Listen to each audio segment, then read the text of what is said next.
A very warm welcome to Happy Times and Places, a positively inclined Doctor Who episode commentary podcast in which I, Toby Hadoke, watch an episode, commentate along, drop in facts and observations, all the while trying to guess what my special guest's favourite thing about their nominated episode might be. Hi Toby, thanks for having me on your podcast. My name is Tom, I'm a producer, and for tonight's entertainment I have chosen Doctor Who in an exciting adventure with the woman who fell to Earth. And I have picked it simply because it's the only episode of Doctor Who I've ever seen. No, it's actually because the night it went out I absolutely loved it. And I think being a fairly sort of seasoned enthusiast of this very special programme, sometimes when a new episode airs, it's hard not to sort of develop a bit of a Inspector Dreyfus sort of nervous twitch. And with this episode, you know, it was a new Doctor. It felt like the biggest launch really since the show came back in 2005. It was a big deal, and yet from the minute it started, I just loved it. I just completely embraced it, and I think for that reason, the fact that it's one of those great moments where you really do feel like you're sort of 6 years old and watching Doctor Who again. It feels to me the epitome of a happy times and places.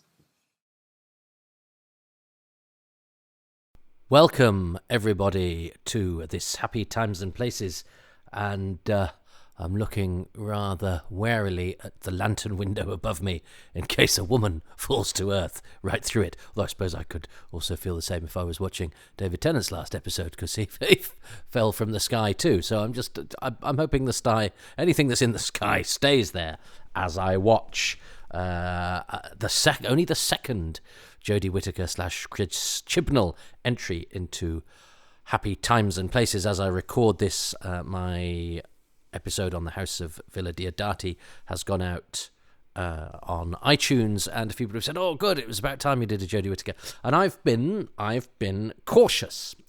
It's easier for me to do something from the classic series because I've had a lifetime of acquiring facts and changing opinions, and obviously have stories about when I first encountered something, and then maybe when I revisited it and changed my opinion, or then encountered somebody from it, blah, blah, blah, blah.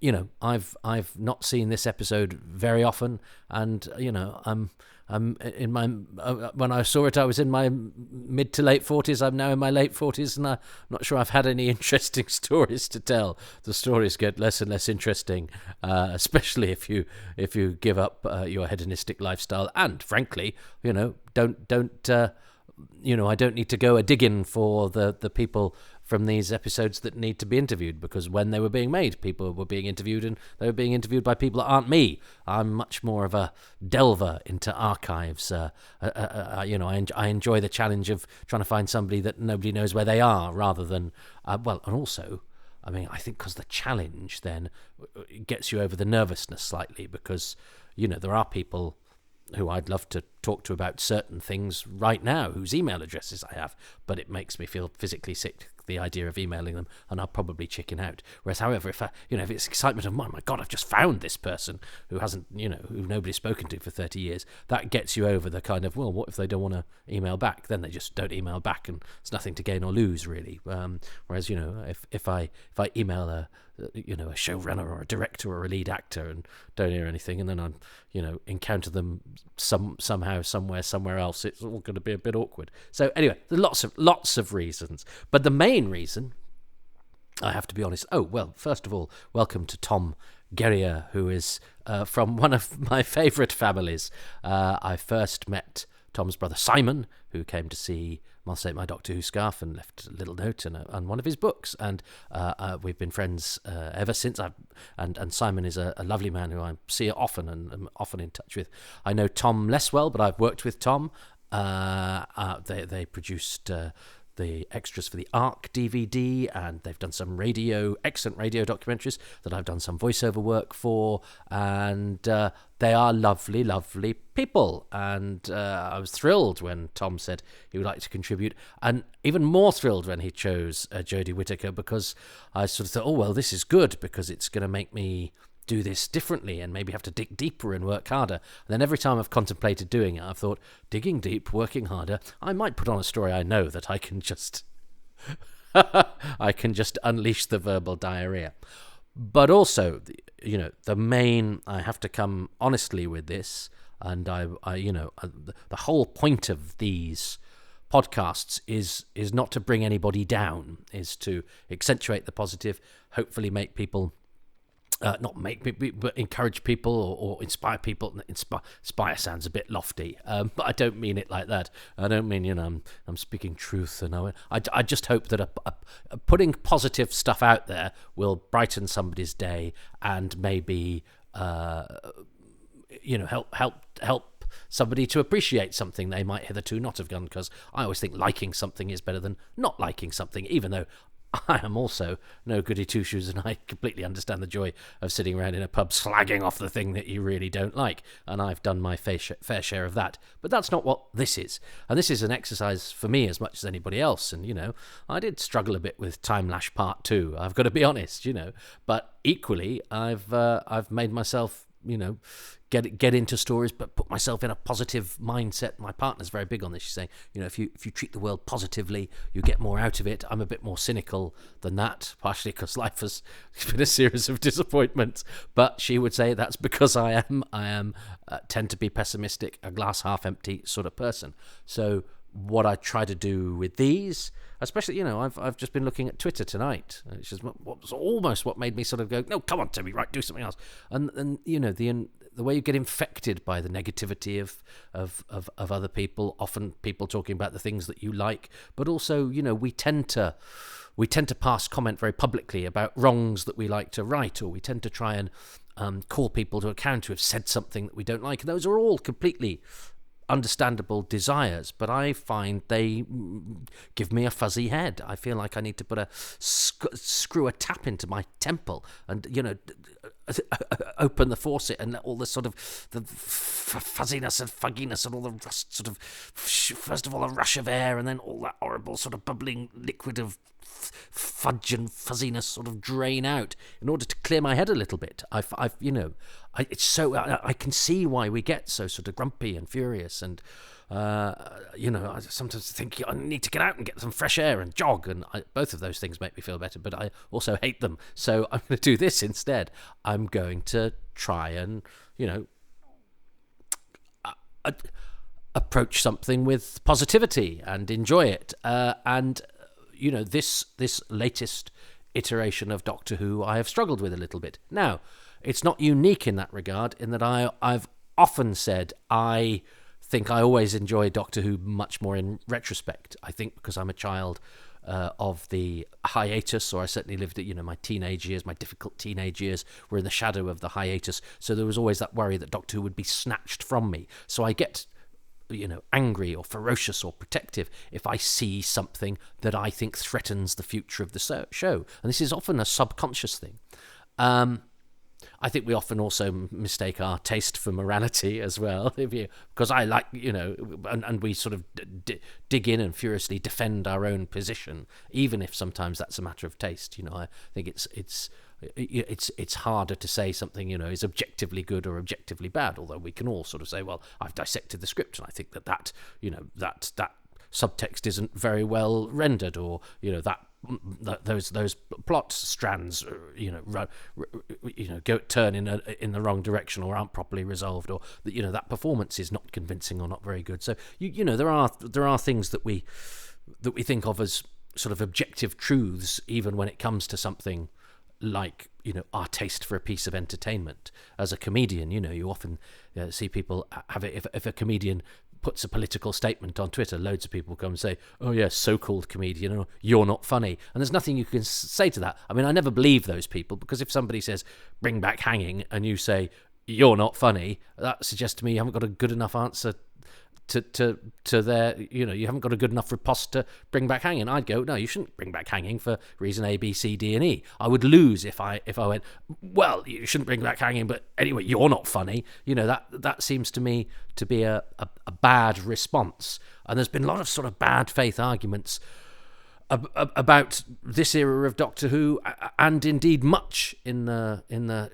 can I use the inverted commas and the word culture wars. And I think, and it's maybe because I spend my time looking at a lot of Doctor Who discourse that I feel that often, the issues of the day are often reflected in people's responses to Doctor Who.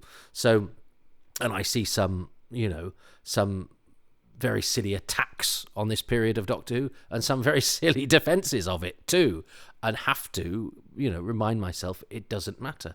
People are enjoying or not enjoying the show however they want to. Now, if somebody says something fat-headed as a criticism of it, I'll go, well, I don't agree with that. Or, actually, I agree with your criticism, but I don't like the way that you're putting it.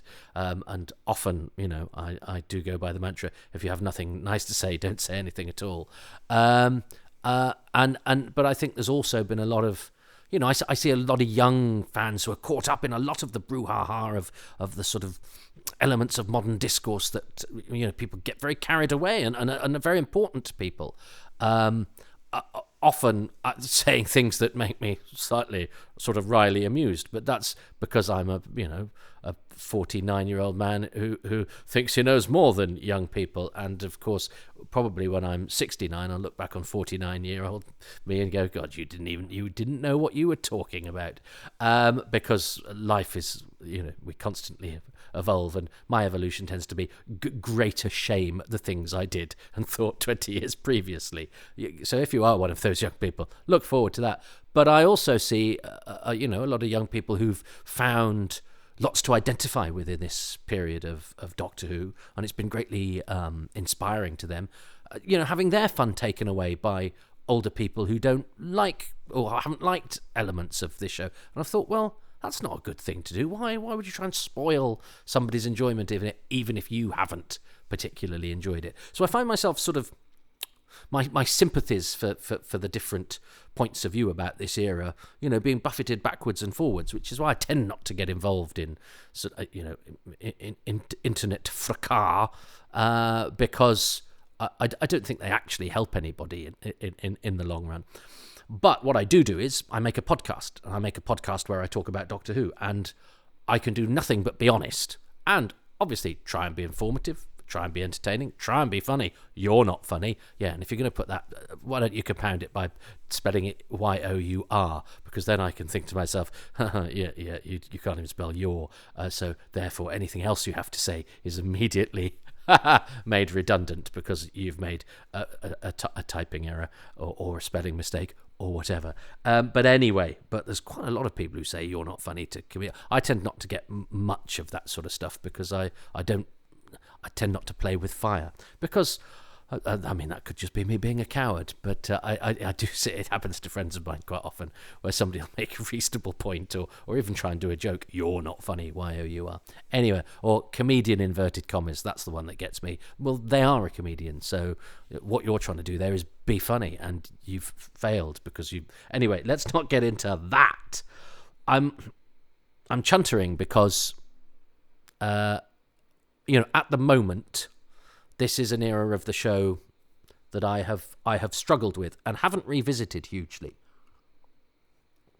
And there are various reasons for that. To do with probably personal taste, to do with where I am in my life, to do with what was happening when the show was on, to do with all sorts of things. So, and also, it's very easy for me to stick on Terror of the Zygons, which I'm scheduled to do soon, and just eulogise it. But that's because I've had 25 years to watch it, rewatch it, be embarrassed by the Scarrison, be slightly perturbed by the sort of change of emphasis in the ending, and then realise that stuff's not really important, and the dripping atmosphere and Douglas Camfield's direction, that beautiful film work and those gorgeous costume designs, and the terrifyingly inscrutable Sister Lamont, and the dryly the languid menace of John Woodnutt, etc., etc. I mean, all of this stuff is stuff that just comes pouring into my thoughts. They're there in my memory banks, ready to be awakened just by somebody going, "Ooh, Terror of the Zygons." With Woman Who Fell to Earth, I've watched this 3 times, maybe 4. and I haven't soaked up making ofs and had access to any paperwork or any of those sorts of things that are part of my enjoyment of sort of picking something apart so that I sort of know every piece of it. Which means that then you watch and you know all the making of and all the behind the scenes anecdotes, and they're all crowded in when you watch it, and then you get to the point where you can watch it and pull all that out of your head and then just rediscover it as a story. I mean, this is why I keep going back to Doctor Who over and over again. And now I'm going to go back to The Woman Who Fell to Earth with a positive attitude, with a positive outlook, but also knowing how this era ends, which is really weird because also the other thing that happens when you get older is time doesn't half bloody fly, and I mean, I still consider this season to be a relatively recent one, even though as I record this, it's I mean, how many years what are we on now? So we're on 2023. I'm in 2023 now. I'm in May 2023. So 18, 19, 20, 21. God, it'll be 5 years old this October. I mean, that strikes me as absolutely insane. We've lost a couple of years for COVID, of course, but this is still very, very new to me. So there'll be plenty for me to discover. And of course, the more you discover and the more depths and the more little nuances that you find, the more that there are little different bits that prick your happy glands, shall I say. I'm not sure I like the phrase happy gland, but I've thrown it into the conversation now. Anyway, so thanks to Tom, he's chosen 5 favourite things about The Woman Who Fell to Earth. And so I am going to do the same. And it's an extra long episode. So let's see. I worry that I'll run out of steam. I should have said all of this during the episode, but I thought that would have been cheating. I try not to make this easy for myself. And bear with me, because this is going to be tricky. Because I haven't got facts or childhood memories to fall back on. But I hope that you will join me. And if you're if you're, Chris Chibnall era averse, I hope that you'll learn to stop worrying and love the Chibnall era. And if you're already a lover of this era, I hope that my reticence hasn't brought awkwardness to your party, and that as we all sit around in the kitchen drinking punch from plastic tumblers, the conversation that I have does nothing to dampen your enthusiasm for the thing that you already love, because I don't want to be that person. And indeed, that is not what this podcast is about. This podcast is about, mining for the gold. So let's see if we can. I almost chickened out and did that. I was going to do the Mind Rubber or Terror of the Zygons, but I'm doing The Woman Who Fell to Earth. So here we go. In 3, 2, 1. So I suppose the first thing to notice, although it wasn't necessarily the first thing to notice, because I actually remember when I watched the episode going, I think it was when the Doctor landed in the train, I thought, they're going to do the title sequence now. And it was about 25 minutes in before I went, they're not going to have an opening title sequence. Now, I think that was quite a smart move, because one of things like an episode like this, one of the is that obviously you've got to get used to everything as not just a new companion reveal. So this scene, we're going, okay, this is the first of the new companions.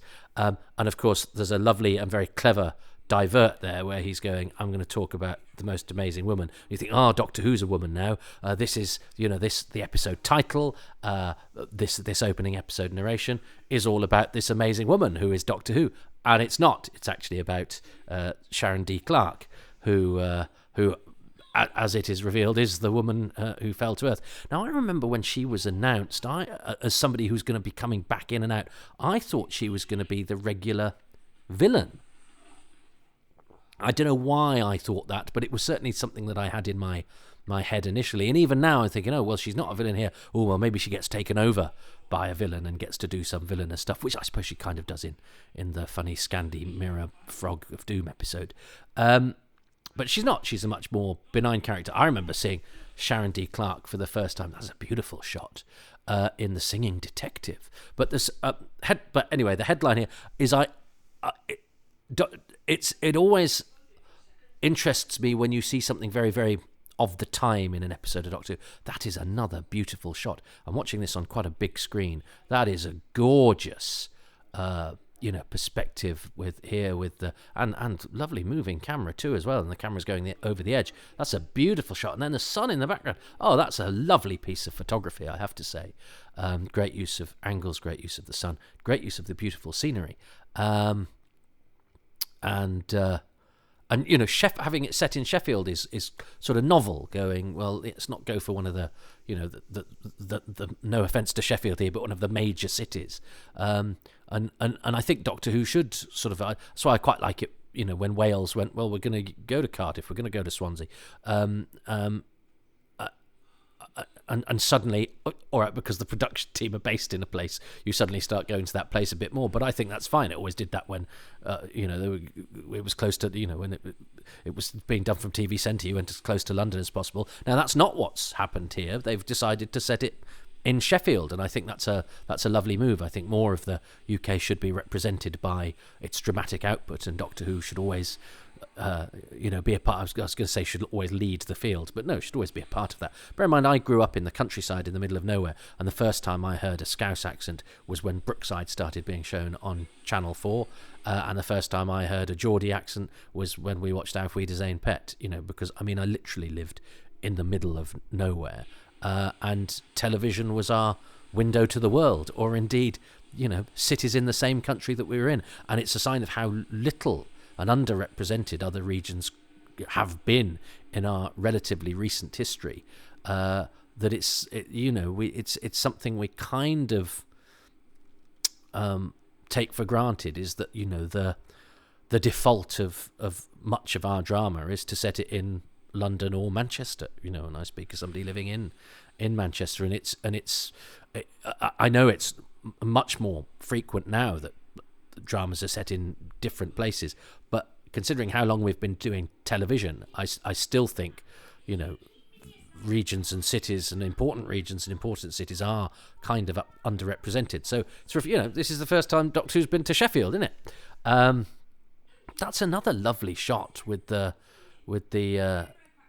houses going all down there, and of course we've got the new. So we're meeting the new companions before we meet the new Doctor, and I remember there was a lot of brouhaha about, and I'm going to try to avoid the culture wars, because my approach to them is nuanced, and you introduce nuance into these arguments at your peril.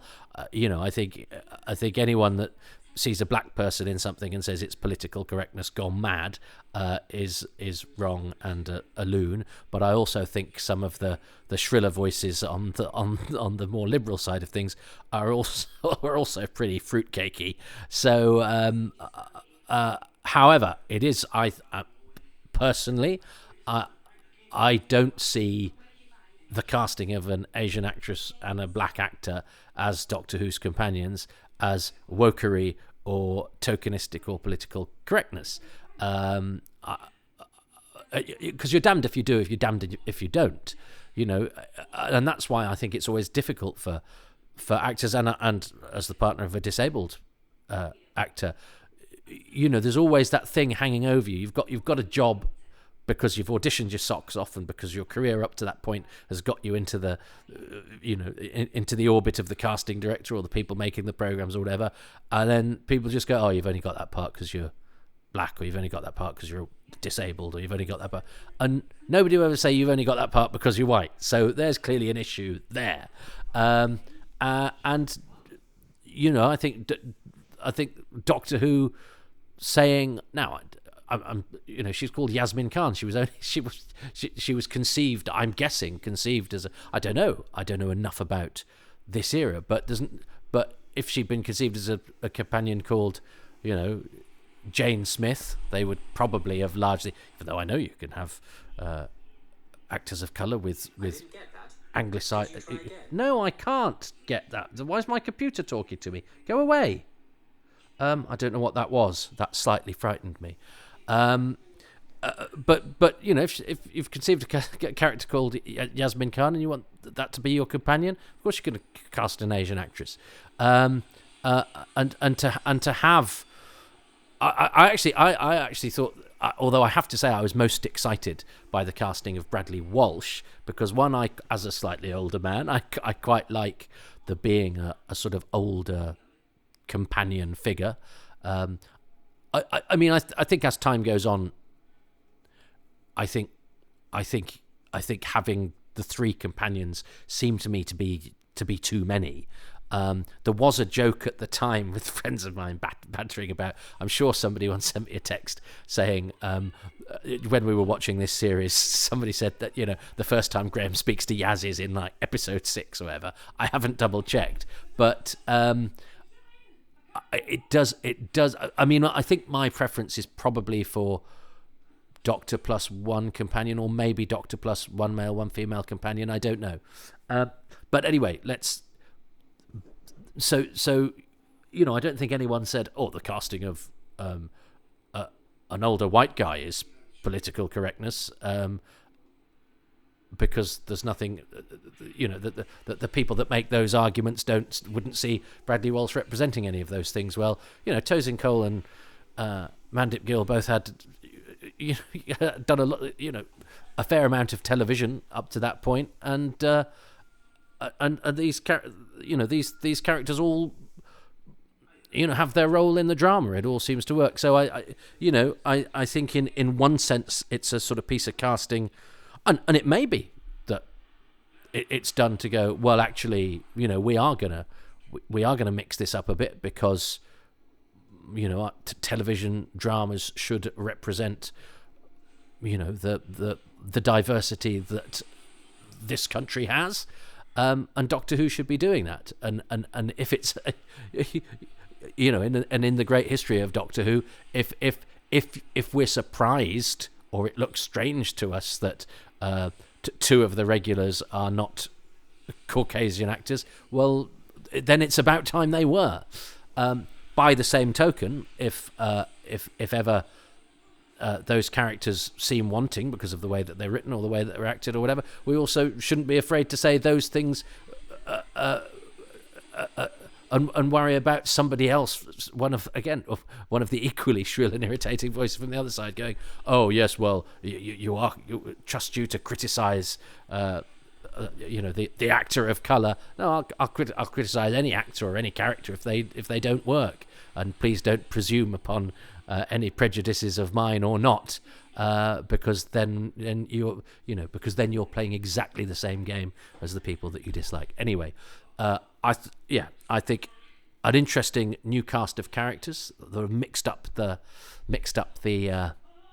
dynamic of the show, and of course here a female Doctor who, when that music came in when Jodie Whittaker fell through the ceiling, I thought, now they're going to go into the opening titles, and they didn't. So we've had everybody introduced before the Doctor, and here we have the first female Doctor, and I have to be honest and say I wasn't.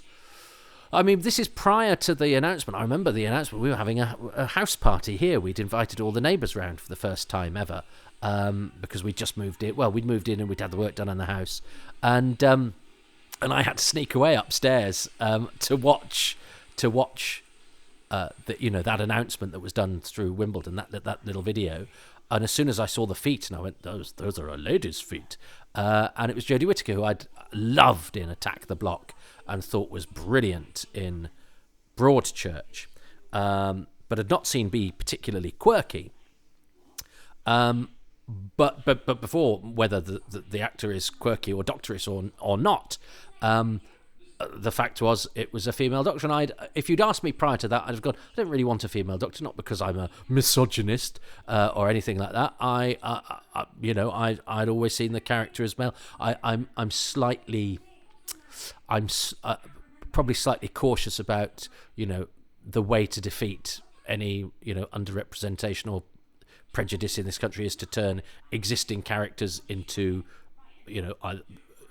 something they hitherto haven't been, and rather than making those characters from scratch and blah blah blah blah.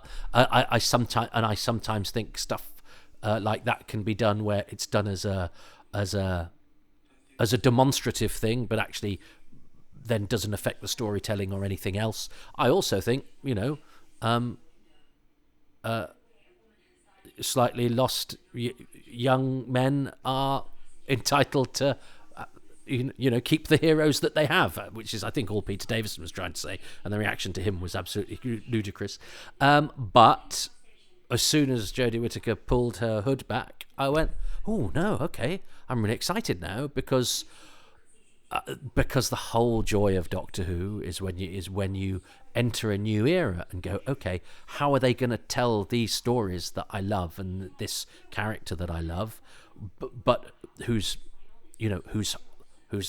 USP is, well, they can change, and I always have that struggle between how I celebrate the show's ability to change and transform itself. The War Games 10 and Spearhead from Space 1 are totally different. Horns of Diamond 4 and the Leisure Hive 1 are totally different from each other. Just big changes, always. But also the fact that I know what I like. I think I've got an eclectic palate, but quite often I have to make myself in restaurants not order the thing that I usually have there, because I know I'm going to enjoy that. So why would I risk the one that I don't like? But then I go, oh no, because I like all different foods, and oh no, I'll just have the cauliflower curry, please, because I know I like that.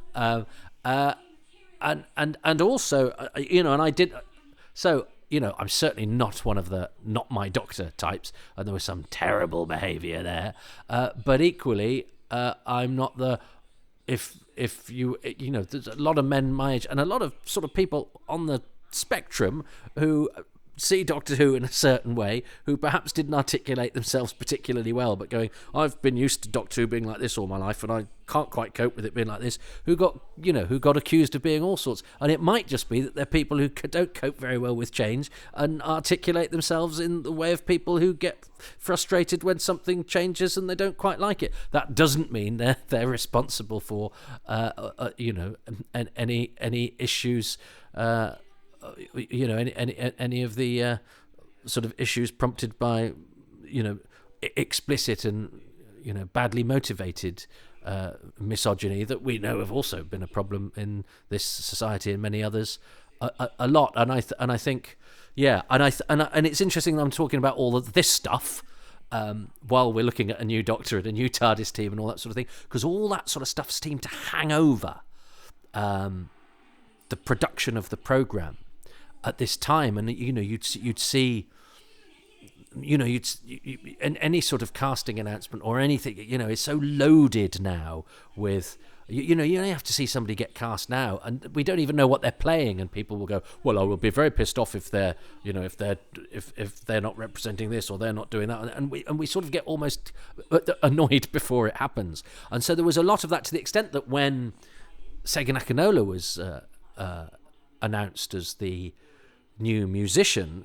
people, that I saw that getting accused of political correctness. Most people watching it aren't even going to know the colour of the skin of the person composing the music. So how does that suddenly become political correctness? Can't we just go, isn't it exciting that Doctor Who's got a new incidental musician? Much as I love Murray Gold's music, I thought the production choices here were all really positive. It's a really hard job to take over the show running of Doctor Who, and Chris Chibnall, Moffat had to take over from Russell, and Moffat had very much his sort of style of storytelling that he did, and the 11th Hour is a bit like this in that it's an entirely new cast and a new showrunner, and this went further because that kind of been done before. So he goes, okay, I've got a new cast, I'm a new showrunner, I'm gonna give it a different soundtrack. I'm gonna make the person responsible for the sound, for the scoring of the show different, and for all that we've lost, and it is a big loss when you lose a showrunner. You almost lose the voice of the show. Almost, I think in this day and age, possibly more so than when you lose a doctor. There's a lot riding on this, and so I think to have lots of different points of interest was a good production move. I remember thinking that the way that Chris Chibnall played, I think, quite a difficult hand, and gone, okay, well, I'm going to mix it up. I'm going to cast a female doctor, because that immediately, and again, when Christopher Eccleston leaves and you've got David Tennant, there's a lot going on there, but and then you get Matt Smith, okay, and then Peter Capaldi, and you go, okay, so what do we do now? Do we have another? We've had Northern, we've had then and Eccleston was a well-known and well-respected actor, but a sort of left field choice. It wasn't the sort of dandified choice that perhaps a lot of us expected. And then Tennant seemed almost inevitable. I mean, I remember saying to my partner at the time when David Tennant narrated that documentary that was on prior to the season starting, and I went, oh, he's going to be the 10th Doctor, I said arrogantly, but I was actually right, because he just seemed to be there. I love Amit Shah's a great actor, and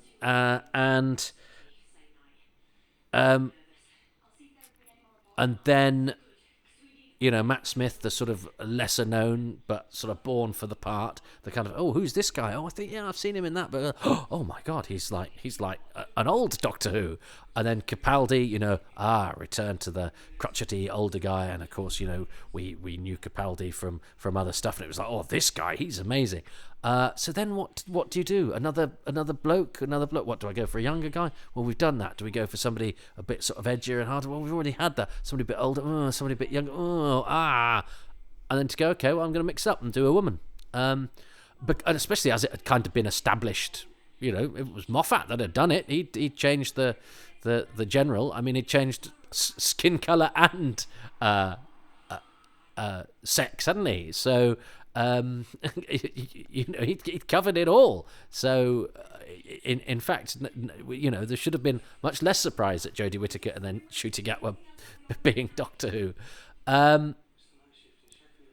Having Yaz as a police woman is a good move, I think. I mean, one of the criticisms you had of this era is that gets forgotten about as quickly as Ryan's dyspraxia or then isn't when it doesn't need to be. Oh, now this is an actor called Everil A. Walsh, and he comes back, doesn't he, as one of Graham's card playing buddies. But I'd forgotten. I kind of knew Everil a bit when I was working at the Royal Exchange. We were never in the same plays together, but he always seemed to be in the play or before me or after me, and I don't recall any specific, but I know we had drinks together and we sort of hung out, and I remember him just being a really cheery, funny guy, and a good actor, so I was pleased to see him turn up in this.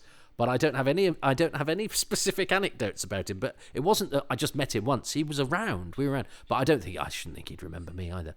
But well, no, I do remember him. But I make it my business to remember actors. I like the bit earlier where Jodie Whittaker put her finger up her nose, and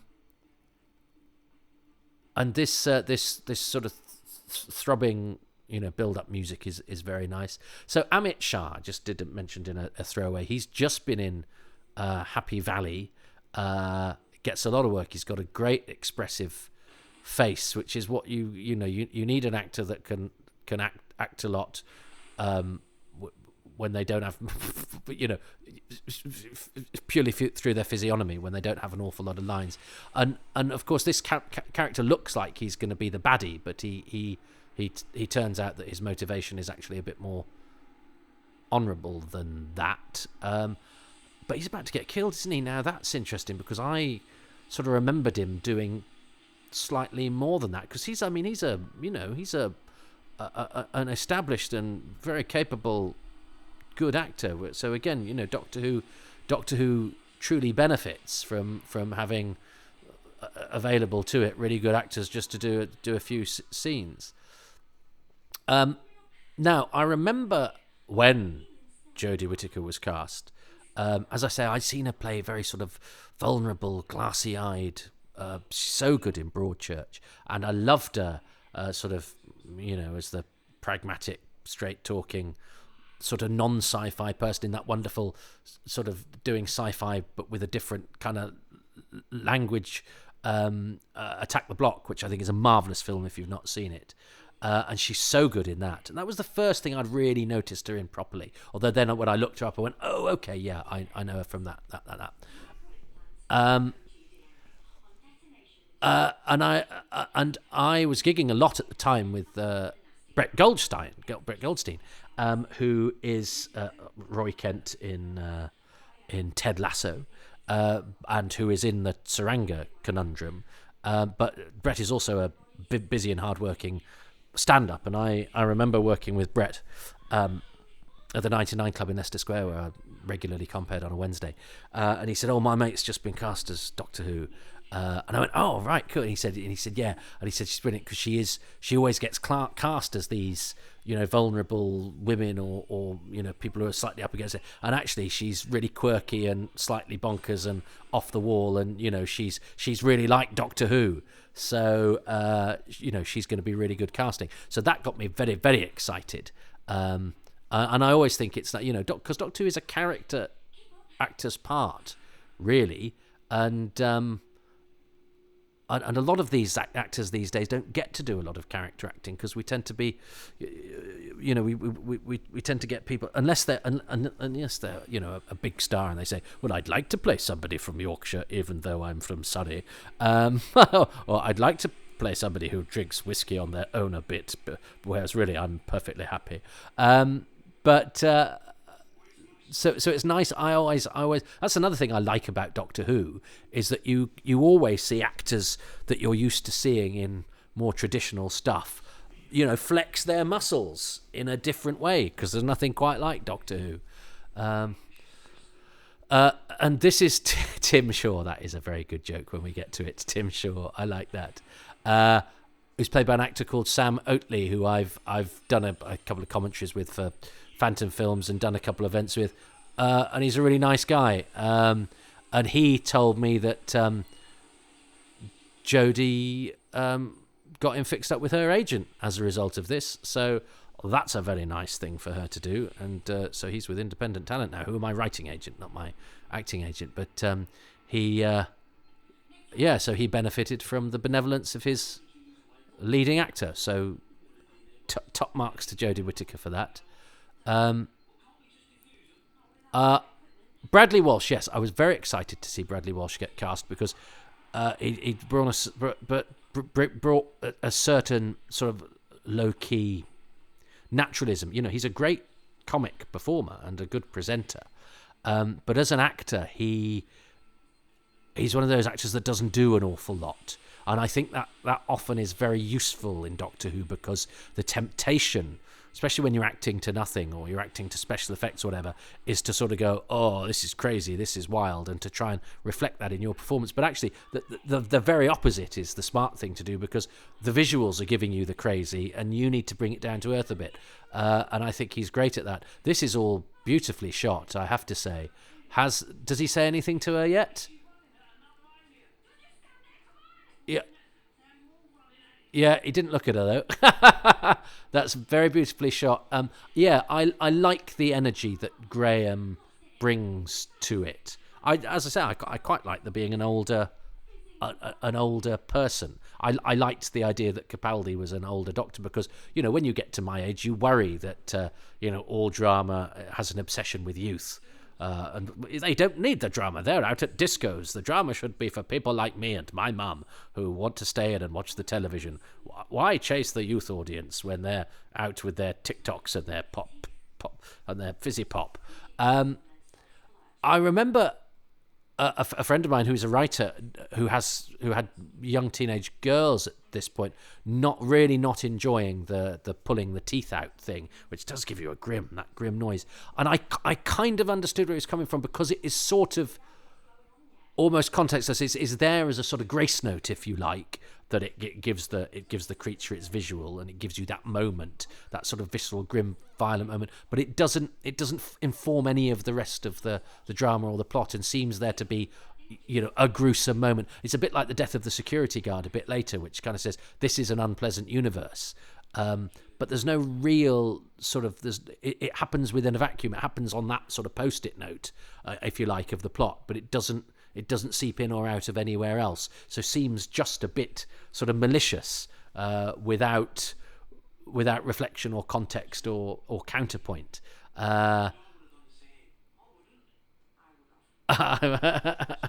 She's very good at that sort of thing, and I do like Ryan's hat. And I mean, I made a bit of a joke about Ryan's dyspraxia, which does come and go a bit, like, I have to say, the dyslexia of the child in the Silurian two-parter, The Hungry Earth, and the shall we negotiate about fridges in Madagascar,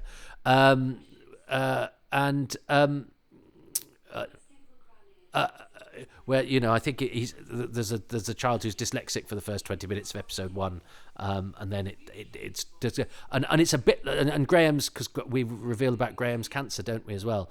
And I remember thinking, when Graham talks about his cancer in this, I remember thinking, oh, is that going to come back? Is he actually going to travel with a doctor and reveal at the end of the series, the reason I'm travelling with you is because my cancer has come back, and actually I'm not in remission, and this is my last chance to sort of see the universe or whatever, and instead it just became a sort of byword for he's quite sad, but his wife gets killed as well, so he's quite sad times 2. I think you spend the lighting in here is excellent. I really like the color palette, actually, of this. It's really sort of atmospheric and nice. And I think having these 2 younger identification figures is good. So the dyspraxia thing, I think you can always sort of date. You know, it's always looking back at. It's always interesting looking at Doctor Who as a future piece of history, if you like, because Doctor Who always reflects its times, and we're becoming more aware of, you know, the very multifaceted nature of the psychology of you know, being in this world, and all the things that I've talked about. You know, I obsessed there, didn't I, for 20 minutes about social media, and not about Doctor Who itself, but about how people react to Doctor Who and how I react to different people's opinions of Doctor Who. And we have to negotiate that stuff very carefully. And I think these stories and these episodes will be a great reflection of that, because you know, my kids, when they were at school, there were more examples of ADHD and dyspraxia and all of those sorts of things than I'd been aware of when I was at school. And of course there were 2 schools of thoughts about that. Some saying, well, isn't that great that we're identifying all of these things and giving kids the help that they need? And then of course the other one going, well, they'd never had this stuff when I was a lad, so therefore it simply doesn't exist. And of course it's all much more nuanced than that. And I think you know, and I think that having an awareness of these things is important. And any doctor that throws something behind them like that, I always think is pretty cool. I do like this. I mean, it is a bit the A-Team with a tank, but it knows it's daft. And I don't mind if you have a sequence that is funny and entertaining, and you have a showpiece bit for a doctor, and you're showing a doctor to be capable, and you know, and it may sound a little bit simplistic, but actually the first female doctor to be, I think the first doctor we see to have a welding torch and to be forging with metal and flame, I think is pretty cool. And no, I don't think the Doctor can make a sonic screwdriver out of bits and bobs found in a 21st century Earth garage. The part of my brain, and that's beautiful, turning it on and it immediately breaks. But there's part of my brain that goes, no, the Doctor shouldn't. The Doctor makes a sonic screwdriver because the Doctor has access to alien artifacts and alien technology, and it's something probably made from TARDIS-y stuff, blah, blah, blah. But it's a fun sequence, and it ends with a joke of the thing exploding. So I kind of forgive it, because I can admit to my double standards, which I think we all probably have, because sometimes it's about taste. My taste is for that sequence, which I think is great fun, and for the joke at the end of the light going on and it shorting out. even though part of me in the back of my head's going, yeah, but she wouldn't have been able to make a sonic screwdriver with all that stuff, and go, well, but it doesn't matter. It doesn't matter. Amit Shah does get a bit more to do because he's on video after he's dead, and that's rather sad. And we get sympathy for the person that we thought was the bad guy, and that's really bless. And I bet he would probably have had to have supplied that picture, won't he? It's one of the things you have to do now, is if you're an actor in stuff and they need stuff. In fact, because not long after this, we had to fill our house with old pictures of shares, some of which we got from ITV, but not all, because they're photo, because this house doubled is his flat in Coronation Street, and have to put old pictures up, and you have to do it now. I think quite often if you get a part in a thing, they might say, can you go through your old family photographs?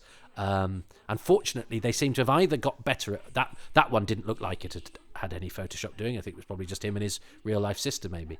But they have got slightly better at photoshopping, which seemed to be for even the best productions in the world. Whenever you needed to have a photo of two people together who obviously weren't related back in the old days and didn't know each other in the old days, were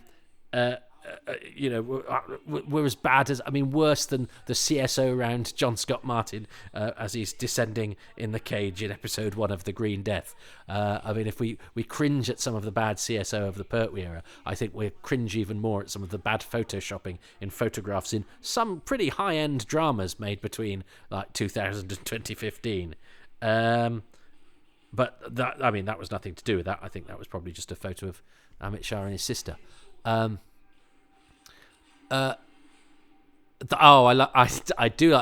hate people who throw, and it quite often you see bits of tomato on the floor. There are people who buy kebabs who don't like tomato, and I despair. I'm aware that I'm a 49-year-old man, but I absolutely despair of people who can't just put it in a bin or can't just bloody eat it. If it's one tomato, get over yourself. I'm not wild about fussy eaters either, but I think this is very funny, and I love the fact that this guy had a bit of a good time of it on Twitter for a few days after this.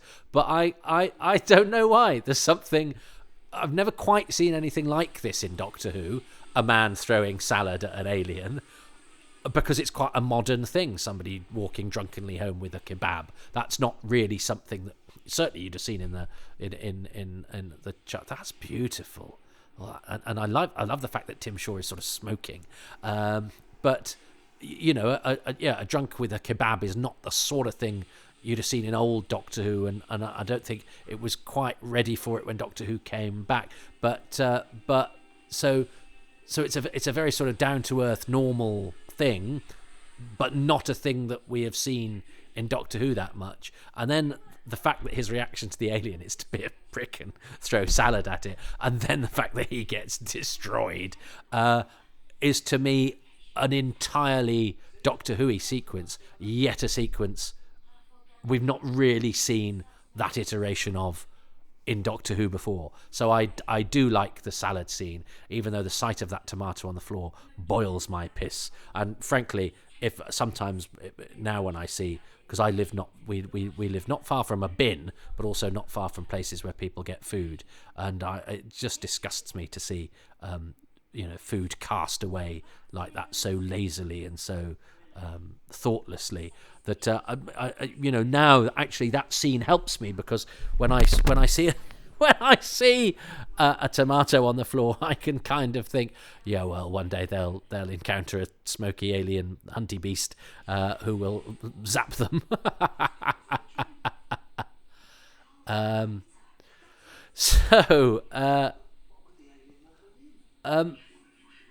I forget here he is, Tim Shaw.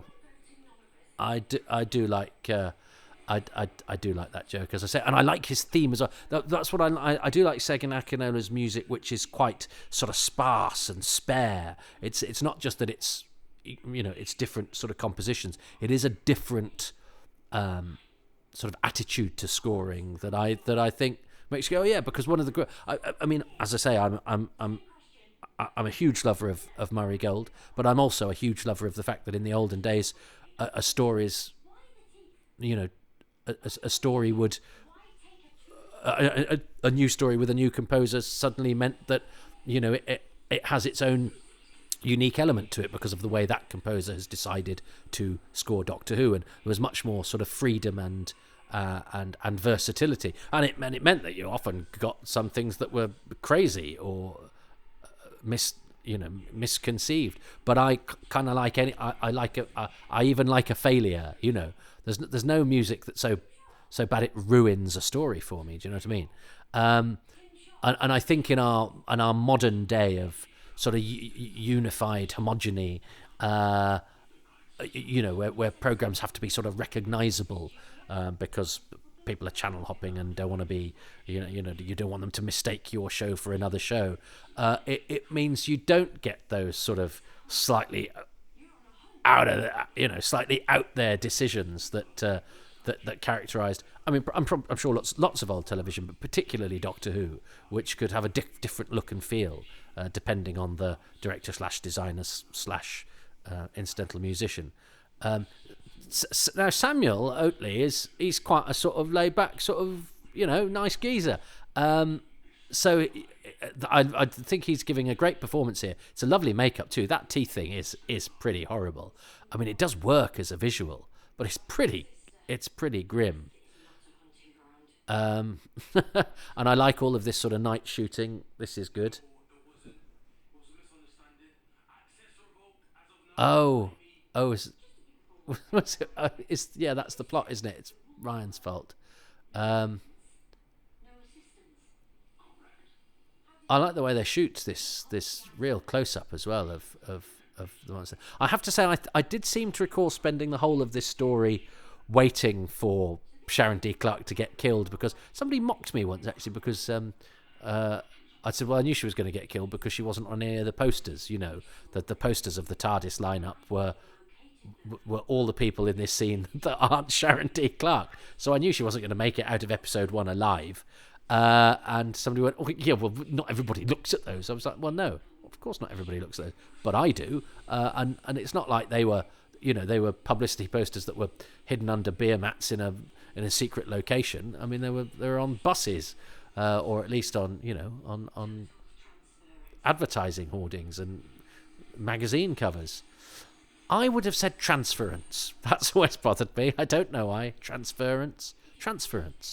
But anyway, that's. I don't think there's. I don't think there are any particular rules. I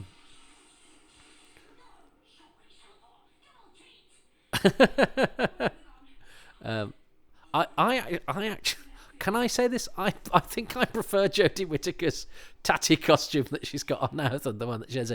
This is a nice. I remember Margot Hayhoe, who is an esteemed assistant floor manager, production manager, etc., who has put me in touch with loads of old, of her colleagues from back in the day of Doctor Who. I mean, Margot, I think her first credit her first encounter with the show was the War Machines, but right up through to Snake Dance and via Terror of the Autons and all sorts. I remember her tweeting about, is it Craig Mazin, that guy, and saying that she really likes him. So I don't know if she knows him, but I was quite pleased to see a Doctor Who alumnus from the 60s watching a new episode and giving credit to a guest actor. Now this is Stephen McKenna, who's done loads. I think he was John Lennon in a is it The Making of the Beatles, or a Beatles telemovie that I remember watching as a kid. But that's one of those bits where you have lovely granddaddy security guard, and I don't know why I liken this to the teeth thing. It's a horrible moment, and you say, well, actually, it's good because it means that the character that gets killed isn't just some sort of nameless cipher. But as that's all we see and get of that, it just seems kind of cruel. Now, whereas would we get more emotion out of it? But is that not the point? Is that what not the writers doing? Is going, actually, yeah, we will show that he's a nice granddad and he'll die horribly and unceremoniously, and we just have to imagine off screen the sadness of his grandchild and his family, and he gets no heroic moment, he gets no payback, he gets not even mentioned anymore, and that's the writer going, yeah, that's the cruel world, matey. And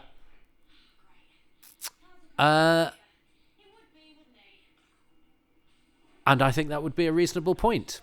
This is a great location, but it as I say, it sits slightly uneasily with me. But is that because of all sorts of other things that have happened subsequently, or what I feel about certain things seemingly not been thought through or having a through line? I don't know.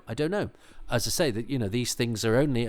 This is why it's very hard to be objective. A lot of it is to do with taste. A lot of it is to do with other stimuli, which is why I'm always I'm always very cautious about making a definitive statement about matters of taste, and why I do wish defenders and attackers of any story, episode, whatever, would give a bit of latitude and wiggle room for the people who have different opinions. But I can't control what other people do, and should just mind my own shop. This is the physician healing himself in the audio medium. But maybe I'm just boringly bloody trying to please everybody, and actually really creative people and the people that make a difference are the ones that have firm opinions and plow on with their opinions regardless, and have the courage of their convictions, and etc etc. So maybe I'm just a boring liberal namby-pamby, or maybe I am special. I do like that, because then that sort of speaks to the time. And what I quite like about what they do with this guy is that he's an arse. And the Doctor is prepared. I mean, it's a great illustration of why the Doctor is a great hero, is because we see the Doctor going to this great effort. And again, I mean, what we expect of these kind of scenes is that maybe this is normally the hero's boyfriend or the hero's girlfriend, or somebody that we know's got has something special to do tomorrow, or somebody that we've learnt to love, or somebody who's been a bit brave, and we want them to make it to the end of the episode. This is that slightly annoying guy. I mean, he is quite fun the way he goes, I am special, and that is quite sad, because he's obviously an inadequate of sorts. But he's also annoying, and, as it proves to be, quite sort of selfish. So I think he's a character that really works. It's a good performance, but I also enjoy the gag of going. They're doing. This is the final heroic push of doing this very brave devil-may-care maneuver to rescue this brat, which of course what is it Colin Baker says in 30 Years in the TARDIS? It's not always the prettiest, it's not always the best or whatever, but the Doctor must always do what is right, and it is right to save an innocent life, even if that innocent life is somebody who won't be grateful, and who will be a bit of a hapless Burke. And I do like the fact that they brought him back for that special, just for what, a couple of lines at the end. I sort of think they should have done that a couple more times. It would have been nice for the actor, but it would have just been nice to have him sort of turn up every now and again and witness from afar. Doctor, I knew this when she did that. This also reminds me a little bit of the movie of Quatermass and the Pit, which will always make me feel very happy about it, because I'm a big lover of Quatermass. I have to say, I'm also one of the reasons, another reason to make me do this is because, I've rehearsed over and over in my head the things that I wish this era would have done differently, or the story, the shortcomings I thought it might have had about this or about that.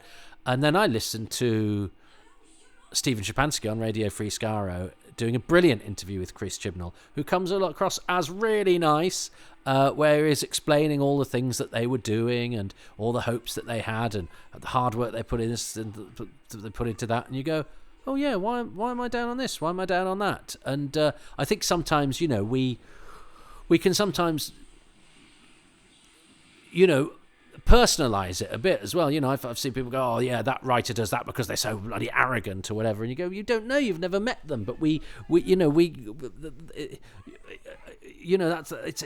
another way that we try to. It's a bit like saying you're not funny or whatever. We sort of personalize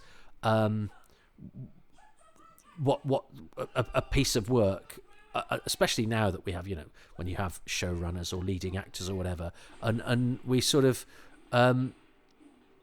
go, well, the reason I don't like that is because you're arrogant or because you're incompetent or whatever, and it might be none of those things, and you have to be sort of a bit less accusatory and personal about it. But also then, actually, when you do listen to the person, you get a bit more sympathy with them, and so then actually it does become personal, because you go, actually, you're just trying to make a good piece of television, and things like this are really hard to do. Shooting on cranes in probably inclement weather at 3:00 in the morning, and this is really hard stuff. And that was a really good and complicated shot, and it built it up nicely to that I am special, I'm clever, I'm going to do the jump, and he catches him, and that's great. And so then we have to have the reverse, and the Doctor gets the hero moment.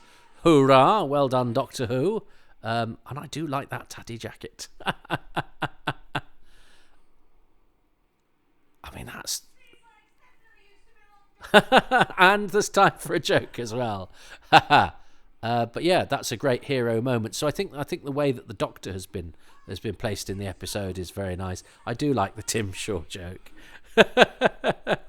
And he's perfect casting, Grace Mason. He's got that face. He's got that slightly sort of irksome mouth. And I love all the smoke and the breath. He's got a face of teeth. That's very funny.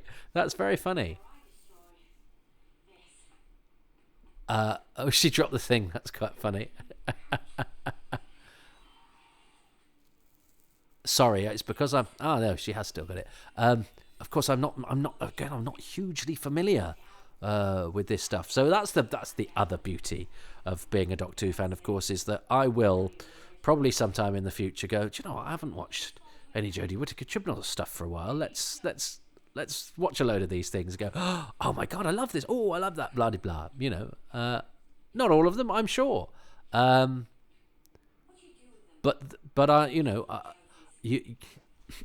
as I say, there are stories that I have been angry about, incandescent with rage about, from a lot of eras, that I've gone back and gone, why did I have a problem with that? I actually never... I'm important. That's very funny. I have to say, at the time, I didn't not enjoy this. I would never judge an era on its opening episode, for starters. I always feel that the opening episode is sort of laying out the groundwork, and you get the real feel for the era as a season plays out. Although I think that, and then of course you go back to the 11th hour and you go, wow, that's pretty much as good as any Doctor Who gets. It's such a confident and brilliant opening for Matt Smith. I mean, the 11th hour, I remember, we're just getting used to all of this stuff, and it's only when you go back and watch and go, God, this is such a good episode, and it establishes everything so brilliantly. Oh, she's gonna die. Oh dear. He's great though. Bradley Walsh is. I think exactly the sort of character you need for Doctor Who, in a companion figure, somebody to sort of bring it down to earth. And I'd really enjoyed his performance in the Sarah Jane Adventures. That's when I thought, oh, this is a guy who's much more than we're usually allowed to see of him, because he's such a ubiquitous presence on our screens. This is a guy that, because he'd been in Corrie, hadn't he? But he was also presenting and of course the Law and Order UK and his performance in Sarah Jane Adventures is, he really got the genre, I thought, and it was one of those. I thought the casting on Sarah Jane Adventures was excellent. Getting people like Russ Abbott in and that sort of thing, and Nigel Havers, and fair play to the universe. And I do like the fact that the Doctor kind of does do that. I'm going to give you the choice, or I'm going to have to do the bad thing. We kind of need that. Although the Doctor does need to blow things up or do something that destroys the villain, we do, as sort of liberal viewers of a program that isn't about guns and things, go, well, before the villain gets blown up, the Doctor has to sort of show that the Doctor doesn't really want to blow the villain up, and actually it's him that does it, isn't it? It's he kicks Tim Shaw off. So yeah, he's that's very funny. but yeah, and he actually he's there to do the thing that the Doctor doesn't do, but the plot needs the Doctor to do. So it is quite a hypocritical show in that regards, in many ways. And I'm not criticizing this episode for that particularly. I mean, right back to the early days, and the Pertwee era, is the perfect summation of that. Is the Doctor who was always preaching, don't blow things up, but Doctor Who stories need things to get blown up, so he's got the Brigadier to blow it up for him. This was a moment that you knew that was coming, but I thought what was so clever about it is that you didn't realise that the woman who fell to Earth was not the Doctor until the story.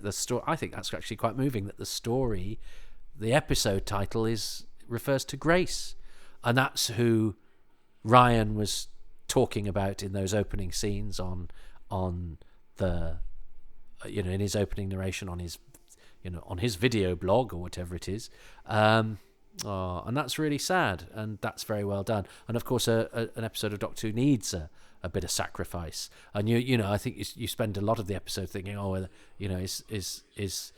is Tim Shaw, or a lot of that climax thinking, is Tim Shaw gonna kill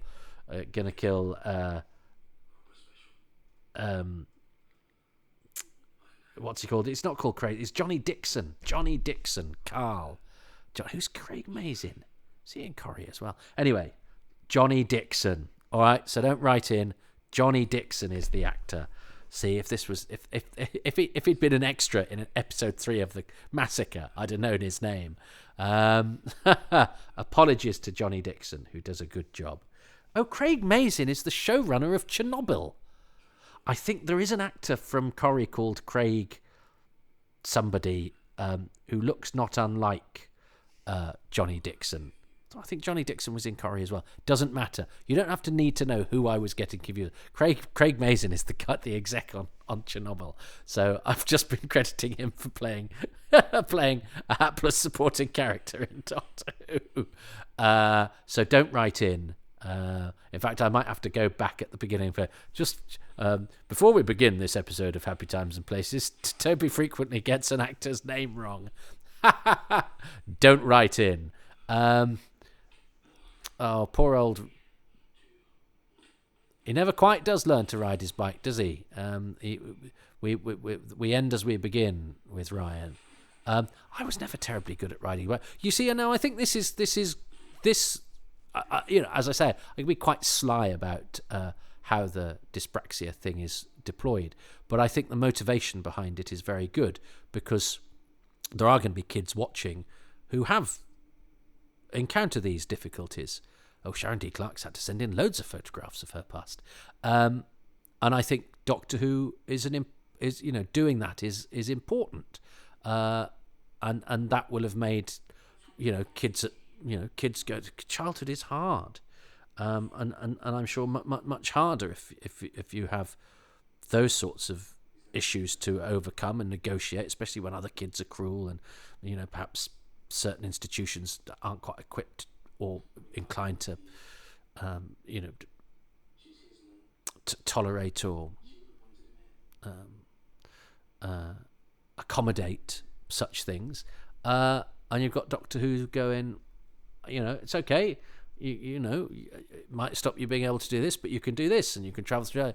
Whatever you think is stopping you in the real world, there's a whole world out there where that stuff doesn't matter, and you can make a world in which all of the things that seem to hold you back are not impediments. And I think that sort of stuff is important. And I think you have stories now of people going, when I was a kid, I had these issues, and Doctor Who made me feel like I belonged, or Doctor Who gave me somewhere to run away to, or Doctor Who enabled me to use my brain or my imagination or whatever. And I bet in 20 years' time, the people making Doctor Who podcasts won't be.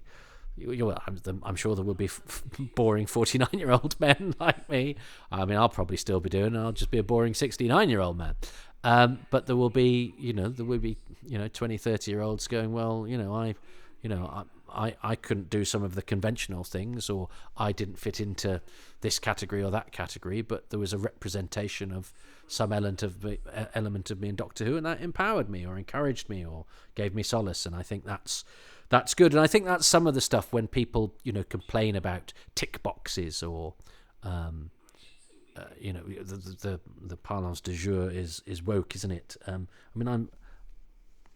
Let's not get into that. And again, there are some sort of woke things that I think are silly, but equally there are some things where people complain about woke that I think the complainer is horrendous and unkind, and there's daftness on both sides. And again, there needs to be nuance, and there needs to be an acceptance that there's probably elements of truth in both sides of the argument. It's how we apply the argument, and how we treat others, and how we actually look at our own shortcomings before looking at anybody else's, because they're the ones that we can actually do something about. And I think Doctor Who's about, part of Doctor Who's about overcoming your shortcomings. Now, I'm not saying dyspraxia is a shortcoming, but you know what I mean? It's something that makes negotiating life slightly trickier, as is being an outcast, as is not being particularly physically robust, as is feeling like you don't fit in, and all of those different things that Doctor Who, I think,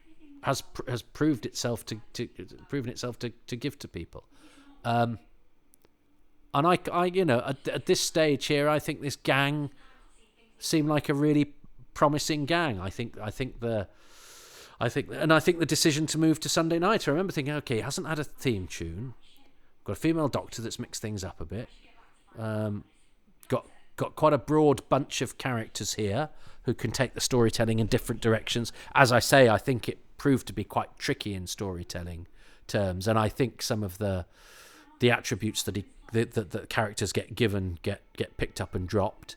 Now you see, this scene is quite fun. I mean, again, the Doctor changing costume scenes, I'm always in two minds about. I remember being really annoyed with the one in Time and the Rani, because it's got slightly bad editing and it's not particularly funny. But a costume change scene is a sort of ridiculous Doctor Who thing, but I can't take my eyes off the fact that they've made an absolute mess of that charity shop. And I'm sort of going, well, one, why are none of the staff going, excuse me, no, you can't, no, could you put some of that away before you put a whole new lot on? And also, I don't want them to leave somebody else, a volunteer, to tidy up that mess. And so I'm afraid that's what distracts me from that costume changing scene, even though I also love a costume changing scene, because it's part of funny, isn't it? It's part of, in a series that's all about change.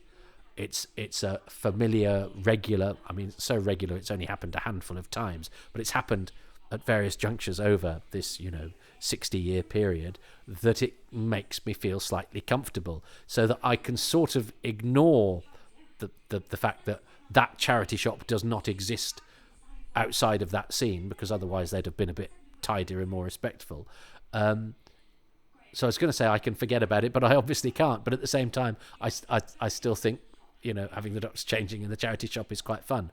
And it's an odd costume, though, isn't it? I do like the rainbow T-shirt is, again, a very, remember the trailer, obviously the Doctor breaking the glass ceiling. There's a real statement there. Now, I sometimes think a statement is not necessarily a great idea. I think of Carnival of Monsters, the write-up in the Discontinuity Guide, where it says it retains the cheeky power of its original broadcast, and I think cheeky power is a good is a good way of doing satire, is a good way of making your point, is to do it with a sense of humour.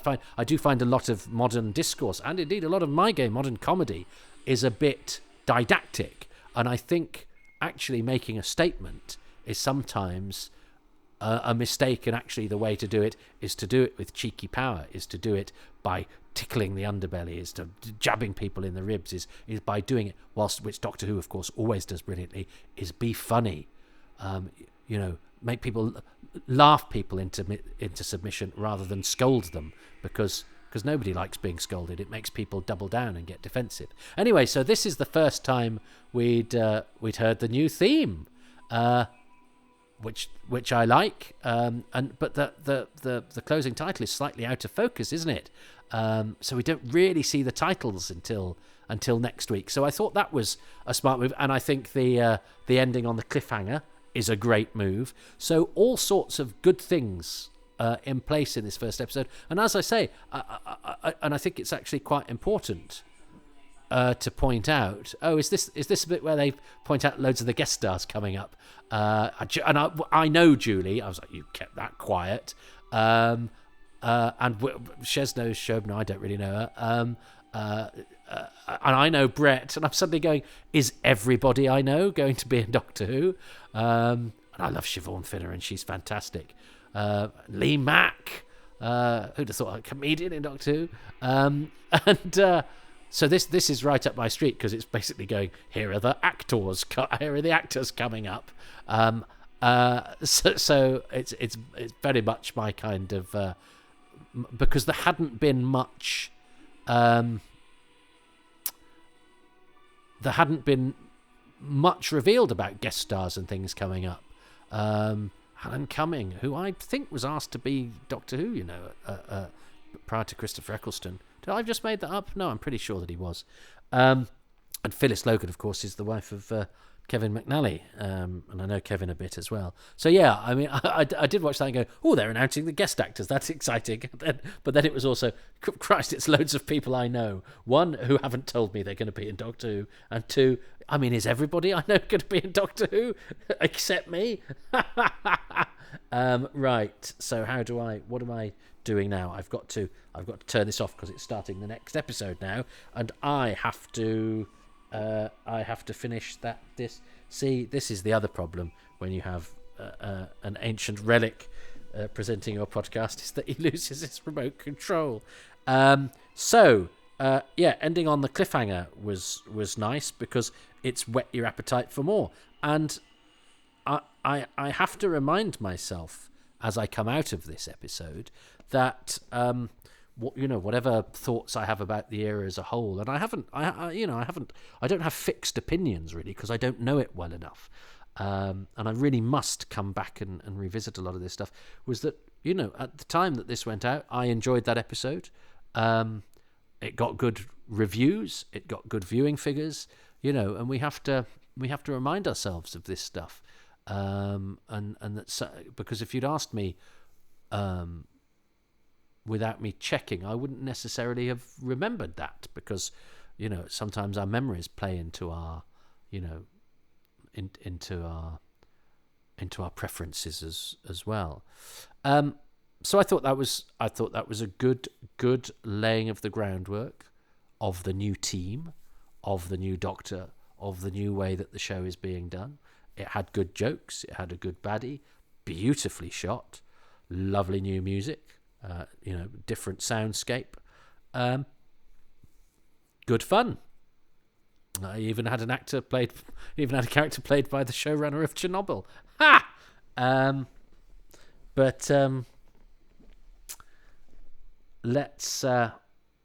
Let's choose my 5 things, because this is a long episode already, so I don't need to say too much more.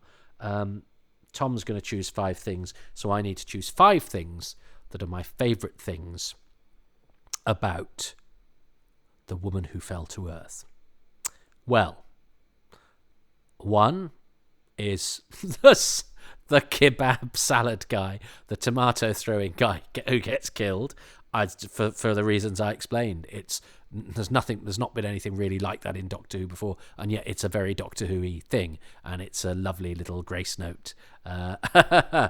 It's funny and it's cruel and it's sort of spooky, but also quite sort of charming and a kind of vengeful for all of us who don't like people who drop their bloody organic detritus all over the place because they can't be bothered to use a bin. So he's a funny guy, but also F him. I like Carl as a character, even though I kept referring to the actor by the wrong name. Sorry, Johnny. I don't know him. His whole thing from I am important. That's very funny. I think he's well cast. He's got a great face. And the fact that the fact that they bring him back in at the end, and he's quite sort of key to it. He is important. He is actually important to the plot, which is the sort of irony of all of that. So that joke actually has a sort of a plot element to it as well, which I like. I like it when a joke is not just doesn't exist in a vacuum. It actually reflects something of the storytelling. That shows to me application. Jokes are quite easy. You can, it's easy. It's actually quite easy to get a laugh. You're not funny. But to get the right laugh, or to get a laugh that is organic to the piece that you're doing, is a lot harder. And I think it. And I always appreciate it when that is done. Tim Shaw, I think, is a good joke. I like the fact I like that about the Doctor, that response to this alien name Shimsha is Tim Shaw. Although I wonder, though, of course, if in a few years' time we might look back on that. This is just because I'm probably like a broken record, but we do a lot at the moment of looking back into the past and criticising it from our own 2023 perspective. Well, who's to say that in a few years' time an alien saying, "This is my name and this is how you pronounce it," and the Doctor anglicising it and going, actually, I'm going to call you by an anglicised version of your alien name is actually quite racist. If I have seen more ludicrous arguments waged, so let's I'm aware that I will be interested to see if something like that takes place as we look back and go, what were things that were just quite fun throwaway bits that actually turn out to have undercurrents or ramifications that we didn't think about at the time. I think there was no malice intended and no sort of colonialist bias or agenda to the writing of Chris Chibnall or the attitudes of Jodie Whittaker, because they're all compliant with it because they all did it. It's just a funny bit in an episode of Doctor Who, but we could so easily be having that conversation in a few years' time,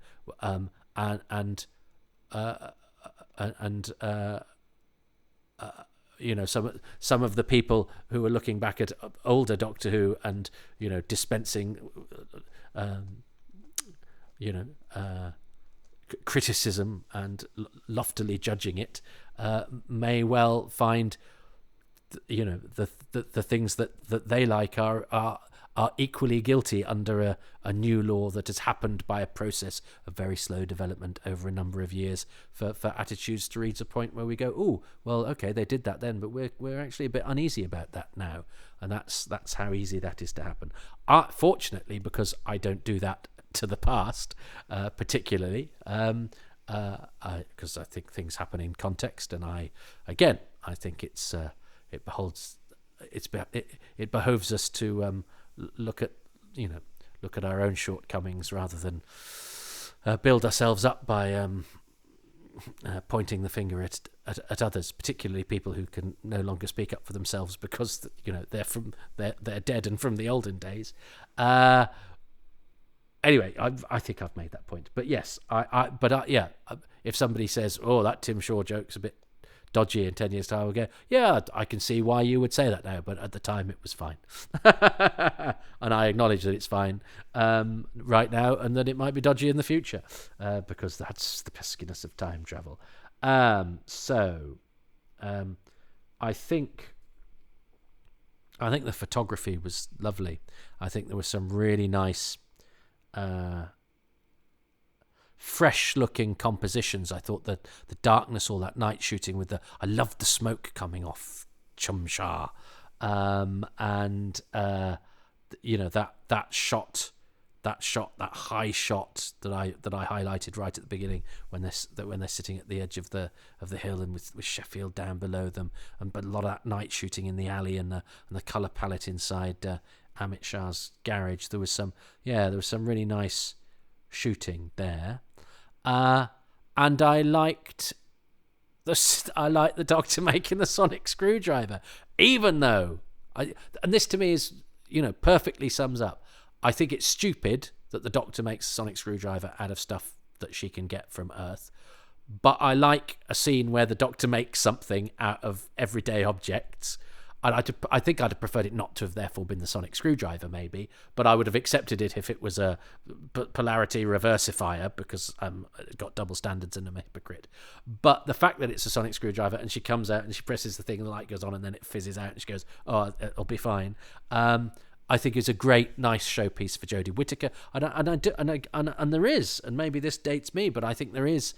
I think it is great that they show, because there've been criticisms or witless arguments and not very kind things said about the Doctor being a woman now, that we go, okay, why can't a woman be Doctor Who? Here's a woman with welding gear and with a sledgehammer and screw stereotypical imagery of what a female hero can and can't do or whatever. And but without it being a sort of bold statement, refer you back to statements before, it was just getting on with it and doing it and going, this Doctor needs to make a sonic screwdriver, we'll get a welding and wielding a sledgehammer and doing these bits and bobs, and also melting spoons and putting bits together. And I just thought, even though it's stupid and even though the logical part of my brain rejects it, it was really nicely done. It was a good showpiece for the new Doctor, and it had a lovely joke at the end, and a very Doctor Who joke at the end, where she switches on and it breaks. So those are my 5 favourite things. Salad Man, Carl, who's very important, the photography, the Tim Shaw joke, and the Doctor making the sonic screwdriver. Let's see if Tom chooses any of those things.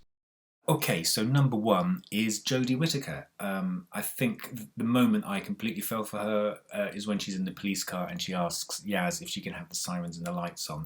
It feels like such a perfect Doctor moment.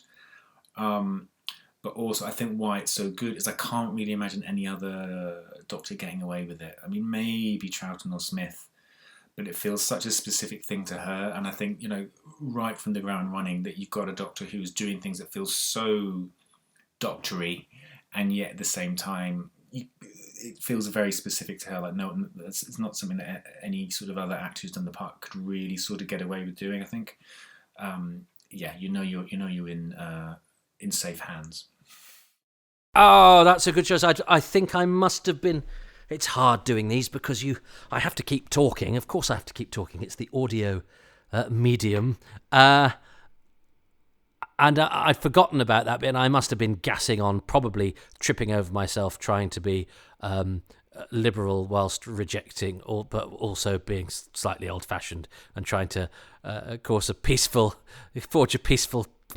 path between the two sides in the culture war, rather than just, and here's the point, just enjoying the fact that, when she asks about the sirens, that's an absolutely brilliant bit and a wonderfully doctorish bit, and there's a lesson to you. Don't start fretting about the arguments that everybody else is having. Just enjoy things on your own terms, and appreciate the stuff that's being flung at you by the programme that you like, not all the noises that are going on outside it. So we've all learnt a lesson there. It's probably a lesson you all already knew, but maybe I've learnt a lesson there. That is a great bit, and it isn't. Yeah, it's a lovely bit, as you say, that is sort of unique to her Doctor.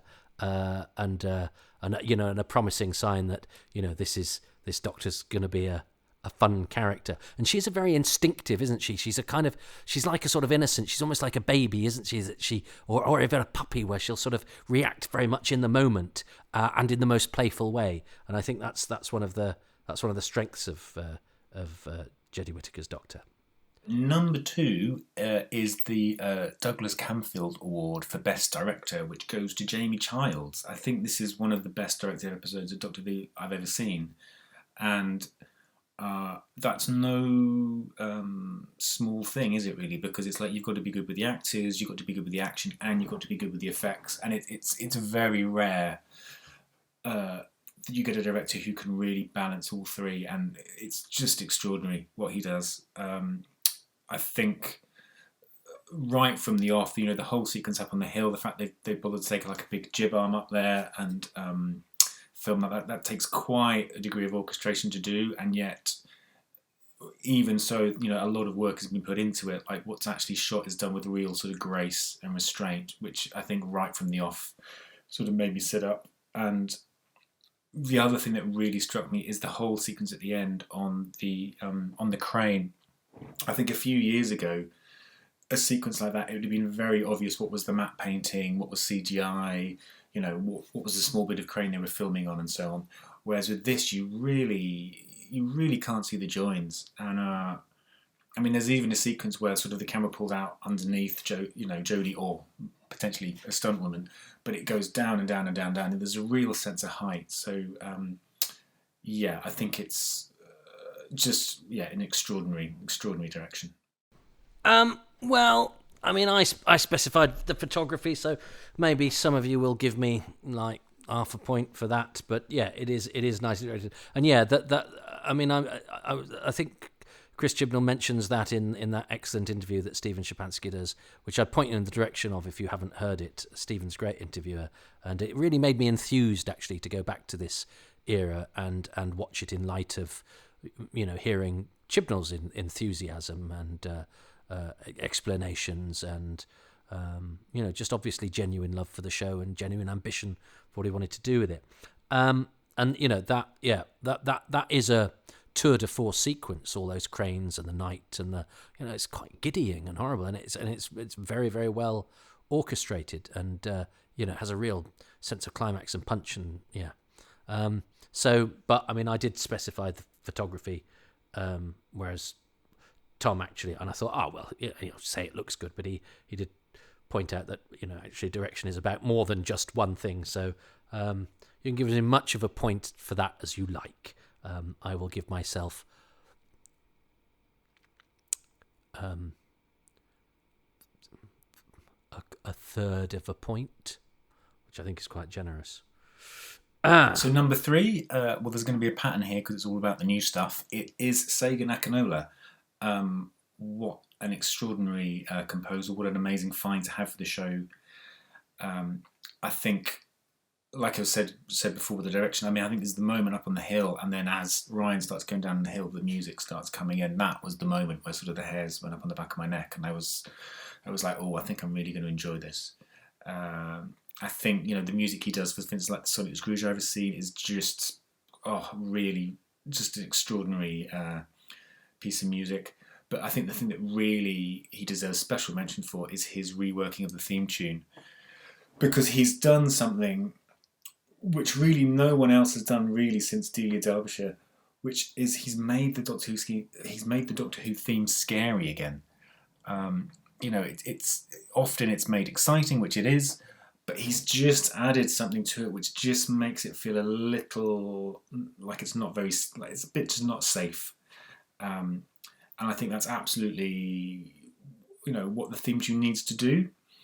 But to be able to take something that is a tune that is so iconic and everyone knows, and be able to kind of give it that slight edge is really no small achievement at all. So, I think I just love it.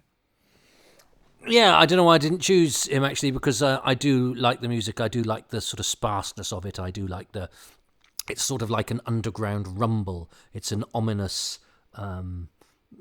it's a sort of ominous grind that is there to sort of unsettle and add mood and a little bit of pacing. So it's a very different approach to Murray Gold, who, as I say, I'm a huge fan of, but I'm equally admiring and also what shoes to fill as well. And of course, to then try and do something different without consciously trying to do something different. I think the reason I didn't choose him was because we don't have the opening theme in this episode. So I'll be interested to see what happens when I do the Ghost Monument, which might be the time when I turn my proper attention towards Sagan Akinolo, who I think had a great run in the show, and I hope doesn't get sort of overlooked in the history of Doctor Who, because he's the sort of, he's the one that isn't Murray Gold kind of thing. It's Craig Gazy, by the way, is the actor I was thinking of, who I know isn't the actor in this, but he reminds me a bit of him because he's a similarly sort of comic energy actor who's been in Coronation Street, and I somehow turned him into Craig in the same way that my grandmother talked to me at great length about my uncle having a guitar that belonged to Spike Mervyn, and because she also knew that my uncle liked Spike Milligan, but Spike Mervyn, she actually meant Hank Marvin, but it took us a hell of a long time to get there. So, she was very old then. But I'm clearly heading grandma's way. Number 4. And number 4 is the script, really. I think it is one of the best written season openers there's ever been. I mentioned the scene in the police car before. I think, what's so striking about that is that is only 15 minutes into the show. So within that first 15 minutes, we've met all the new characters. All those new characters have been brought together. We've been presented with, a threat and a situation. And at that point, by the time they're in the car, they are, a team. That's just great writing, I think. To set out your stall so quickly, and you still get a sense that everybody, and you're sort of really sort of invested in it is a real hell of a thing, really. And I think that goes the whole way through the episode. Even up to the cliffhanger. What a cliffhanger, really. I'll excuse maybe that perhaps the resolution next week was a bit of a cheat. But to be introduced to all those people and have them in that situation right at the end, and then bang, there they are out in space, is just absolutely brilliant. And again, it goes back to even sort of mentioning the direction and so on, that you really feel it. That moment out in space, it really, it's been done before, but there's something about that sequence which really, it feels threatening. You do worry, and you do want to tune in next week to find out what happens.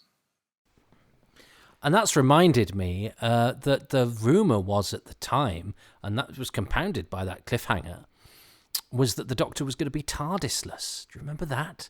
That the Doctor, I think there was even going to be memory problems as well, but certainly that the Doctor, had fallen out of the TARDIS and was therefore going to be separated from the TARDIS for the whole of the season.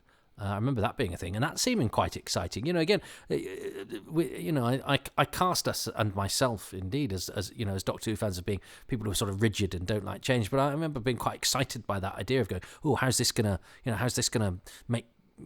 We still expect the stories to be told a certain way and to have certain ingredients to them. But if you add something or take something away, that as a fan, it's the anticipation sometimes. You go, oh, how are they going to do that? And oh, are they doing that like this now? And getting used to the new way that Doctor Who is being done this year is part of the excitement, and also sometimes part of the disappointment, because we are famously difficult to please.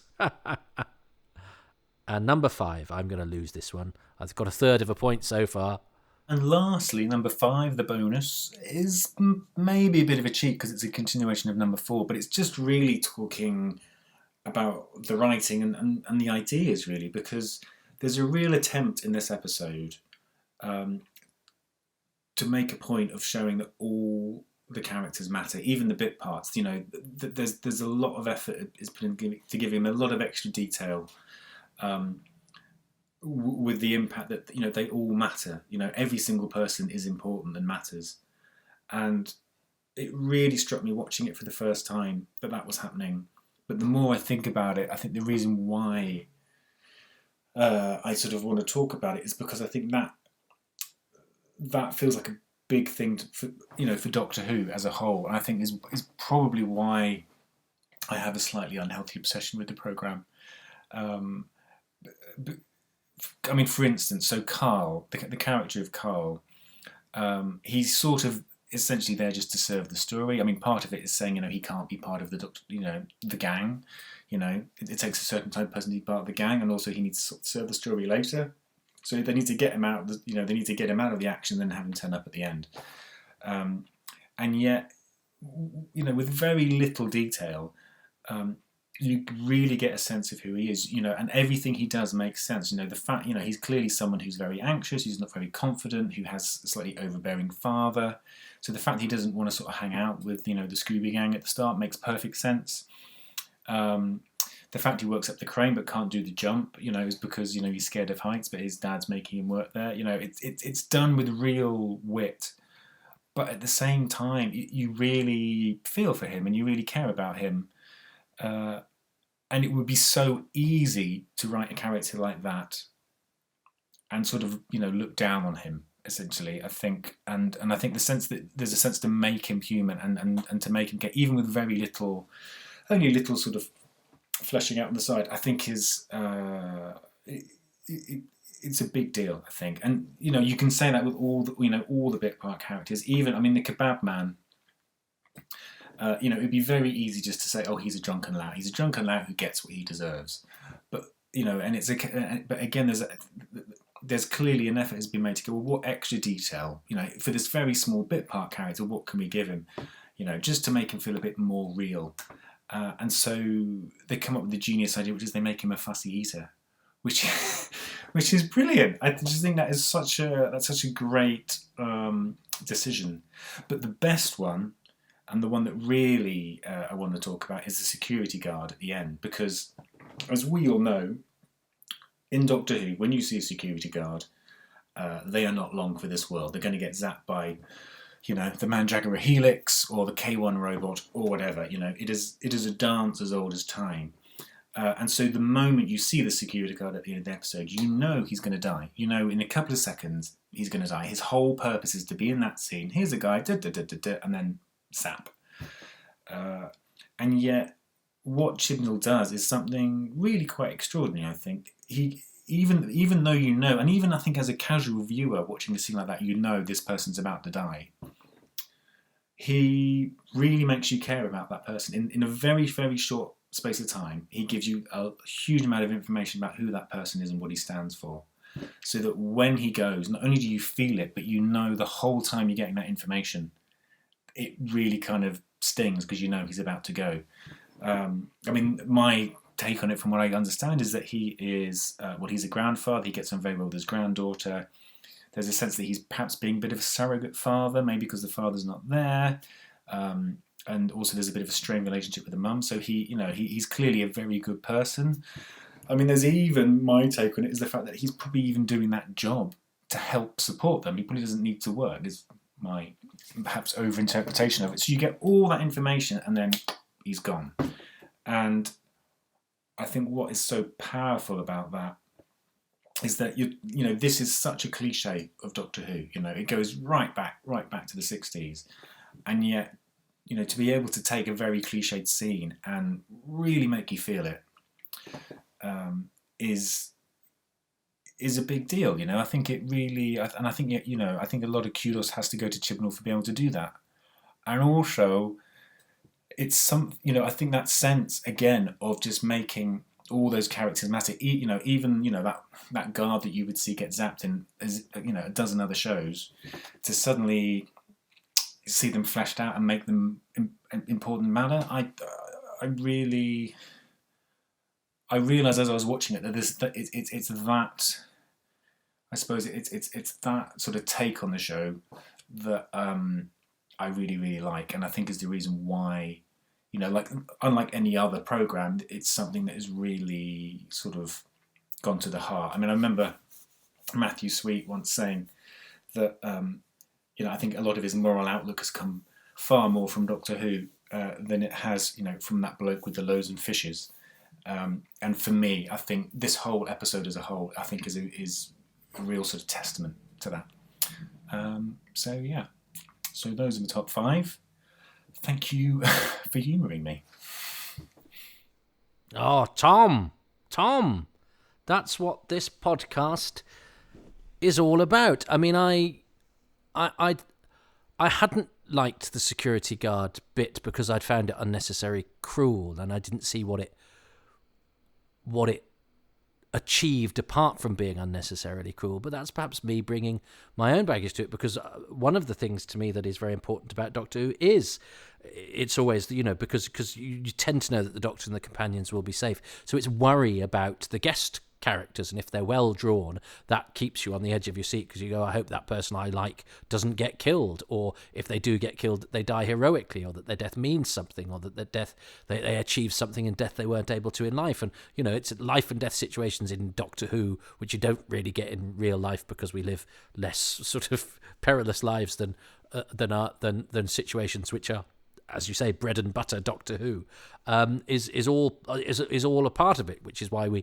enjoy watching something that is so full of jeopardy that in real life would make us, give us PTSD and make us wrecks for the rest of our lives. It's why I love films like The Poseidon Adventure, because it's essentially going, oh, I hope that person I like isn't the next one to die, and we're getting near the end. There's probably 2 people still due to die. I remember being so shocked when, listen away if you've not seen it, spoilers, when Gene Hackman died, because it was like, what? No, he's the hero. What? I couldn't believe it. And so the guest characters and whether they live or die, which is like why I love A Base Under Siege, which is why I love the Horror of Fang Rock or the Satan Pit, or those stories where you've got a group of people who are getting picked off. That to me is kind of Doctor Who in a nutshell, because then you get jeopardy, but you get character, you get good stuff for actors to do, and blah blah blah blah blah. And I don't know why I was not particularly at ease with the death of the security guard. And I love that bit in The Green Death when Joe is sad about Bert the Miner, and Cliff Jones goes, don't be upset, in the whole history of the universe there'll never be anybody quite like him. And that's what I always think. I think the death of he who saves one life saves the world entire. The death of one person is a tragedy, and I obviously I have a thing about death because I write obituaries, don't I? I do in memoriam videos.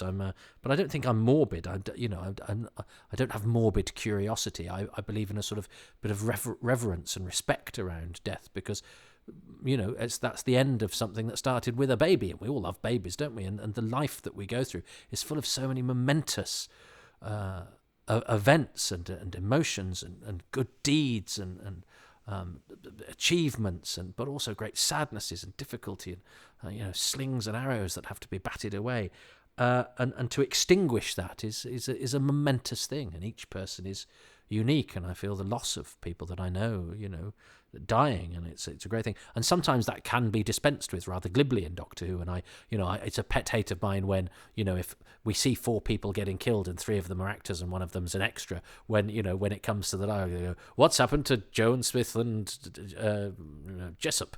They died this way, that way, that, and nobody ever mentions Smith, who was the guy that was was shot immediately that the monster. I always think of Harvey in the Seeds of Death, who gets killed because he's a stuntman, and it's Alan Chun's, and he gets killed straight away. So then later on, when they're going, what happened to, Osgood did this, and Fewsham did this, and Locke did this, nobody goes, but what about Harvey? Because Harvey was a non-speaking extra, the same way as the two in the Satan Pit, who are the non-speaking artistes, who there's great weight given to all. Even the Oods get mentioned in the log at the end, but poor old, I gave them a name in the commentary, Keith and Sylvia, I think they don't get a mention because they didn't have any lines. So actually what Chibnall does here with those characters, and what Tom so eloquently and passionately espoused there, is actually chimes entirely with my worldview of Doctor Who, and giving weight to individual personalities and lives and people, and how important the individual is, and how a good writer can give weight to a character or make us sympathise. But we don't even see that security guard die. He goes off when we hear and that's it.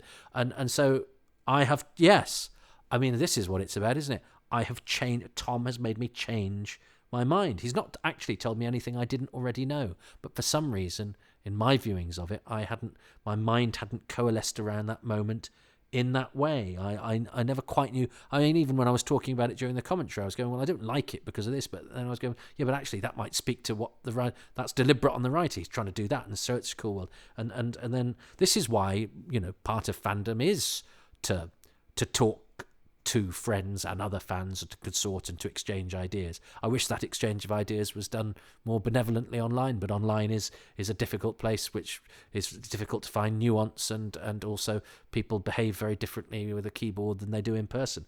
And in the pub, yeah, you'd have it out and it would be full of spleen and vim and vigour and humour and in personal communication, and you could sort of always feel that it's actually not that important. All that anyway. What Tom has done to me, he's got a lovely smiley face. He's a handsome boy, but he's such a warm gentleman as well, as is his brother Simon. The Guerrier brothers are both. I don't know the rest of the family, but if they're anything like those two, what a warm, kind, benevolent, funny bunch, funny household that must have been. But certainly the two Guerriers I know, I think there's about 132 of them. I think they're all boys, but I don't know. But anyway, I know Tom and Simon. Simon writes wonderful Doctor Who books, by the way. If you must know that, and Big Finishes and all sorts of other stuff. But he's also a very good researcher, and is writing a book about David Whittaker as we speak. By that, when this comes out on iTunes, Simon's book will probably be out. But yes, I can see Tom's face. It's frozen because it's finished. The video is finished. Smiling away. What a benevolent, warm person he is, and that has infused itself into the conversation he just had, although it was one way, about Doctor Who that we just had, even though we weren't having it at the same time. And I have come out with a greater appreciation of all of those bits that he celebrated, even after I've watched it and been scrutinising it and been sort of broadcasting about it whilst looking for positives. Hearing somebody else who's eloquent and who's interesting but has their own point of view and their own baggage that they bring to the thing, very eloquently, very warmly describing 5 things that they like about the show and why they like it and why it speaks to what is good about Doctor Who for them, has made me change my mind on some things, has heightened my appreciation of others, has consolidated my appreciation of others. And that is kinda why I do this. Sometimes it's because I hope to project my enthusiasm onto you and hope that you go, oh yeah, okay, I will go and watch Meglos now and enjoy it. And sometimes it helps me to see different things in an episode, or to see things I've seen in one way and appreciate them in a different way. So job done, really. That's kind of why I came. But I've been putting this off because, as I say, I have a lot of journeying to make through the Chris Chibnall era, partially, mostly due to not being particularly well versed in it, and I think it's a bit of a liberty to expect you to listen to me talking for an hour. Oh God, this one nearly 2 about something that I don't necessarily feel I've got anything to tell you that you haven't been able to pick up for yourself. I feel a bit more confident about older Doctor Who because I think I've probably disappeared down research rabbit holes because I'm a sad individual, but who also seems to be able to soak up a particular kind of information that I will quite enjoy imparting to you. So I feel that at least I'm being useful there, even if I'm not being, even if you're not funny, or or I might have a childhood experience of encountering some of those stories that chime in with your childhood experience, even if our timelines are slightly different. These will be very different prospects for me, but I shouldn't shy away from them, because just because I'm not comfortable, I don't think I'm going to be any good at it, doesn't mean I shouldn't try. So I hope you haven't suffered as a consequence. But I feel quite good about that. I think I said things. I think I found positive things to say.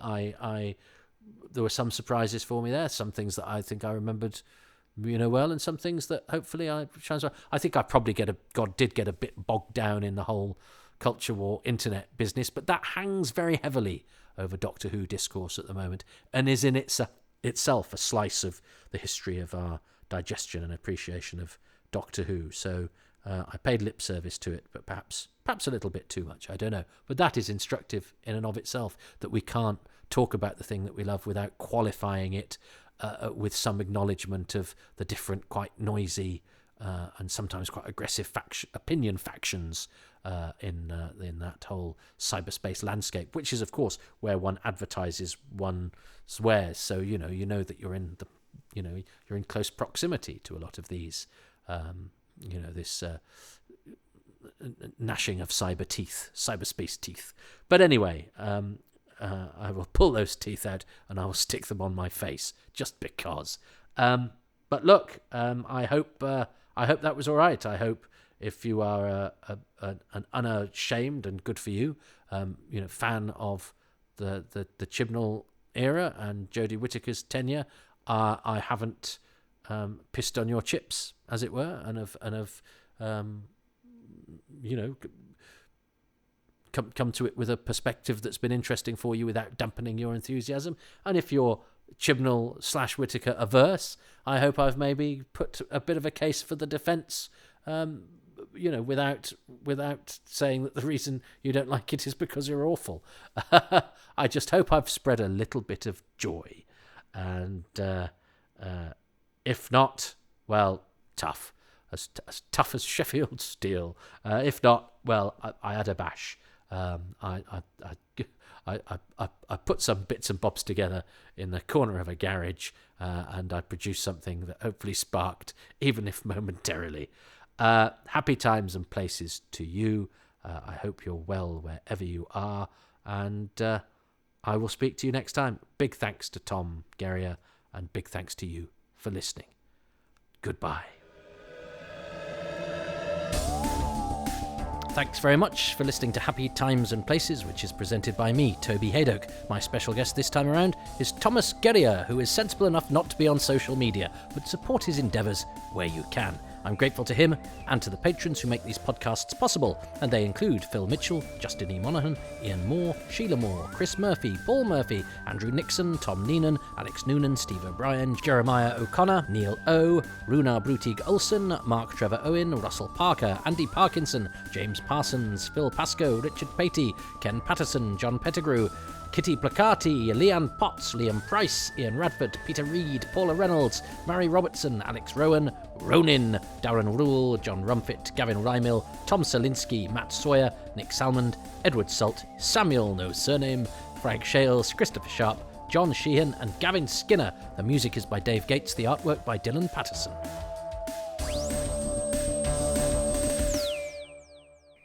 Would you like your name read out like that? Well, that's one of the perks of being a patron. You can go to patreon.com/Toby Hadoke and pay as little as £3 a month to have access to 3 releases per week, plus on a Tuesday, a picture of my dog.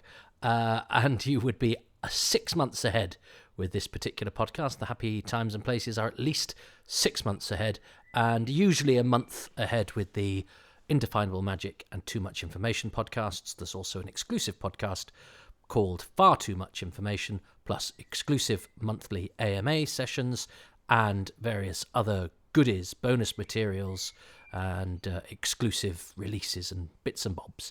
So that's at patreon.com/Toby Hadoke.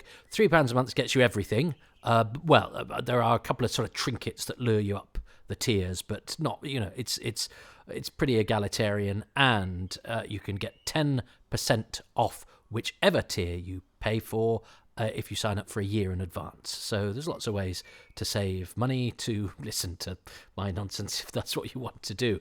I'm very grateful to those who do. It really does help me to do as good a job possible on the technical side of things, and give me time to really make sure I'm not sticking out anything that's sort of shoddy. I mean, in terms of the the product, not necessarily in terms of the content.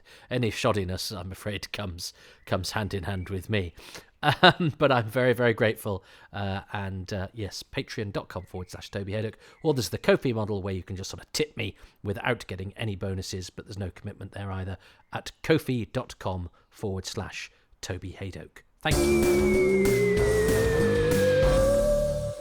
But I know times are tough, and what costs you nothing at all is to go to iTunes and Patreon and Spotify and all the places that you can download these podcasts, and to give them 5 stars. I'm afraid we live in a world of extremes where nothing less than 5 stars will do. That really tweaks my algorithms and makes them look all hot on the cyberspace catwalk. And so if you could do that, it will cost you nothing but your time. And a few lines of review as well. It really helps, because it enables anybody that's passing through and trying to sort of get through the jungle of Doctor Who podcasts out there, and there are lots of very, very good ones, to know that this one's available and to avail themselves of it, to see if that's their cup of tea. And it just helps me, because there's no money in this really. We we have to fling our stuff out there and hope for the best. So listeners, means it's not, I'm not neglecting my home and family for nothing. I normally do a bit of, I can see a music cue coming up. I normally do a bit of extra stuff at the end as well. But this, I managed to get 2 hours out of an episode of Doctor Who. That's not bad. Or it's really awful, depending on how you see it. You've got your money's worth. No, I haven't paid for it. No, that's why. That's why there's no editor, no producer. That's why you see those names on the credits of proper programs. It's the people who'll cut through the nonsense. Anyway, follow me on Twitter at Toby Hadoke. These podcasts have their own feed at Hadoke Podcasts, and I have a Facebook page too.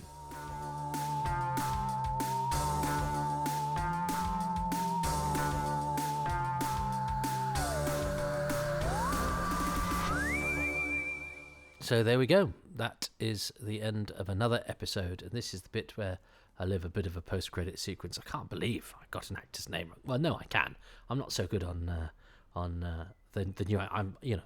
I pride myself. It's not real pride. I'm not really proud of it, but I'm conscious that I can name you any actor, any credited actor from the original series, the classic series of Doctor Who. I didn't sort of sit down and study that and commit them to memory. It's just the stuff I wanted to remember. As my mum said, you can't remember to do any of the things I ask you, but you can remember your stuff. And she was quite right. Was she right to be resentful? I don't know. But I can't help the way my brain is wired. I sometimes can't remember what's happening from one day to the next. I mean, I can't remember. The other day, I stood staring at the bathroom mirror, and I have to take 2 pills at night. One is a prophylactic antibiotic to stave off any streptococcal throat infection, which would otherwise prompt an outbreak of psoriasis, which would really knock me for 6. So I'm on preventative prophylactic antibiotics. And also I take statins because I'm getting very old and have rubbish heart, spits, cholesterol. I've got lots of cholesterol going, oh, hello, I like living in your blood vessels. So I take both of those things, and I take them at night, last thing before I go to bed. And I was looking in the bathroom mirror the other day, and I was going, have I just taken 2 pills, or am I about to? I can't remember. I know I've just brushed my teeth because my mouth tastes of mint, but did I then after that swallow, because my mouth is a bit wet, and I'd have had a bit of water to swallow the pills, but is that wetness from the toothbrushing, or is that from the pills? And it had literally, or not, been seconds before, or not. And I did feel I felt a slight something in my throat. So my feeling was I probably swallowed it, and I could just feel a slight something of it either lodged or going past, or it had just, brushed my Adam's apple on its way down. I'm sure it hadn't. Don't write in. But anyway, that just shows to show how addled my memory is, that I couldn't remember if I'd done something that, if I had done it, had taken place within 10 seconds. And I suppose that comes to us all. And sadly for me, it's come to me. But I could still name some of the techniques from the Daleks master plan, and they're not even credited. So we all have our skills. And thanks to the wonderful world of the internet, my skills, which are relevant or of interest to a very, very small number of people, now have their little corner where they hang out and frankly indulge their perversions for other perverts to come along and, rubberneck? No, that's because they're not dead perverts, although I suppose they are. I do know the names of a lot of dead people, but that's just because everything I like is from the olden days. Anyway, let's not get into what it's called. I'm glad you're gathered here in this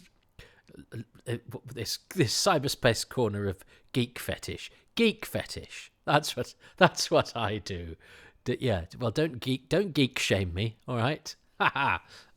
Anyway, thanks for listening, and thanks to Tom. Isn't he lovely?